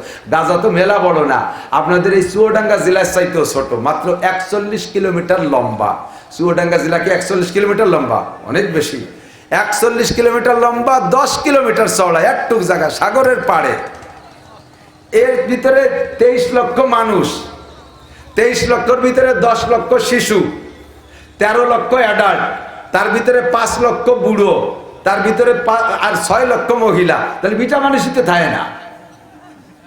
এই মারতি বাবা কি পরিমাণ সাজাচ্ছে, এটাই প্রমাণ করে মুসলমান বিড়ালের জাতি না বাঘের জাতি। কথা কন, বিড়াল মারতে কামান দাগানো লাগে না, বাঘ মারতে কামান দাগানো লাগে। এরা অল্প কয়েকজন হলেও বাঘ তো এ মারতে এত সমরস্ত্র নিয়ে পশ্চিমেরা আসতেছে, কিন্তু ঢুকতে সাহস পাচ্ছে না। আল্লাহ বাসালি ঢুকলে একেবারে শেষাই দিয়ে ছেড়ে দেবে ইনশাআল্লাহ। এবার ফিলিস্তিন জয় হবে, আপনাদের বিশ্বাস কি? বাইতুল মুকাদ্দাস জয় হবে এবার ইনশাআল্লাহ। বিশ্বের মুসলমান এই নামে এক হয়ে যাবে ইনশাআল্লাহ। আর এটাই হবে তৃতীয় বিশ্বযুদ্ধ, যাতে ইহুদির গোষ্ঠী পালায়কুল পাবে না। হাদিসে সেদিন পড়াইছি আমি, যুদ্ধ যখন শুরু হবে ইহুদিরা পাথরের আড়ালে পালাবে, গাছের আড়ালে পালাবে। আর ওই পাথরে আর গাছে ডাইকে মুসলমানদেরকে বলবে, ইয়া মুজাহিদ হাজা ইহুদি, ইয়া মুজাহিদ হাজা ইহুদি। মুজাহিদ কোন জায়গাতে ঘুরিয়ে বেড়াচ্ছ? এই যে ইহুদি আমার আড়ালে একটা পালাইছে, এইটারে মার, পালাই দিয়ে জবাই দিয়ে দেবে। সেই দিন এসে গেছে। গর্তের ভিতরে ওরা গাড়া খুঁজে রাখছে, গাজা হালারা ওর মধ্যে ঢুকবে আর ওর মধ্যে ফেলাইয়া ইনশাআল্লাহ সে জায়গায় শেষা দেওয়া হবে। আল্লাহুম্মা সাল্লি আলা মুহাম্মাদ। আলহামদুলিল্লাহি রাব্বিল আলামিন, والصلاة والسلام على سيد الأنبياء المرسلين. ربنا ظلمنا أنفسنا وإن لم تغفر لنا وترحمنا لنكونن من الخاسرين. ربنا فاغفر لنا ذنوبنا وكفر عنا سيئاتنا وتوفنا مع الأبرار. ربنا هب لنا من أزواجنا وذرياتنا قرة أعين واجعلنا للمتقين إماما. اللهم زدنا ولا تنقصنا، وأكرمنا ولا تهنا، وعزنا ولا تذلنا في الدنيا والآخرة، وآتنا ولا تحرمنا، وآسرنا ولا توسر علينا عدونا، وآسرنا ولا توسر علينا عدونا، وآسرنا ولا توسر علينا عدونا، وارض عنا وأرضنا يا أرحم الراحمين. মেহেরবান আল্লাহ আমাদের জীবনের সব গুনাহ খাতা মাফ করে দেন। আয় আল্লাহ আমাদের গুনাহ খাতা সব মাফ করে দে। যে সকল গুনার আলোচনা এখানে করেছি কম বেশ আমরা করেই থাকি, আবার কখনো কখনো তওবাও করি, আবার নফসের সাথে পারি না, তওবা ভঙ্গ হয়ে যায়। আজকে তুমি আমাদেরকে শেষবারের মতো ক্ষমা করে দাও, অবশ্যই আল্লাহ আমাদেরকে মাফ করে দাও। আয় আল্লাহ আমাদের গুনার কারণে তুমি আমাদের উপরে ইহুদ নাসারাদেরকে চাপাই দিও না আল্লাহ। আয় আল্লাহ রাব্বুল আলামিন আমাদেরকে মাফ করে দাও। আমাদের আব্বা মা, দাদা দাদি, নানা নানি, শ্বশুর শাশুড়ি, আত্মীয় স্বজন, পাড়া প্রতিবেশী, বন্ধু বান্ধব, উস্তাদ শাগরেদ, পীর মুর্শিদ, ছাত্র ছাত্র ভাই, কর্মজীবনের বন্ধু সাথীরা যারা যে যেখানে কবরে শুয়ে আছে সকলকে তুমি মাফ করে দাও। সকলের কবর আযাব তুমি মাফ করে দাও। সকলের কবরে জান্নাতুল ফেরদাউসের দরজা খুলে দাও।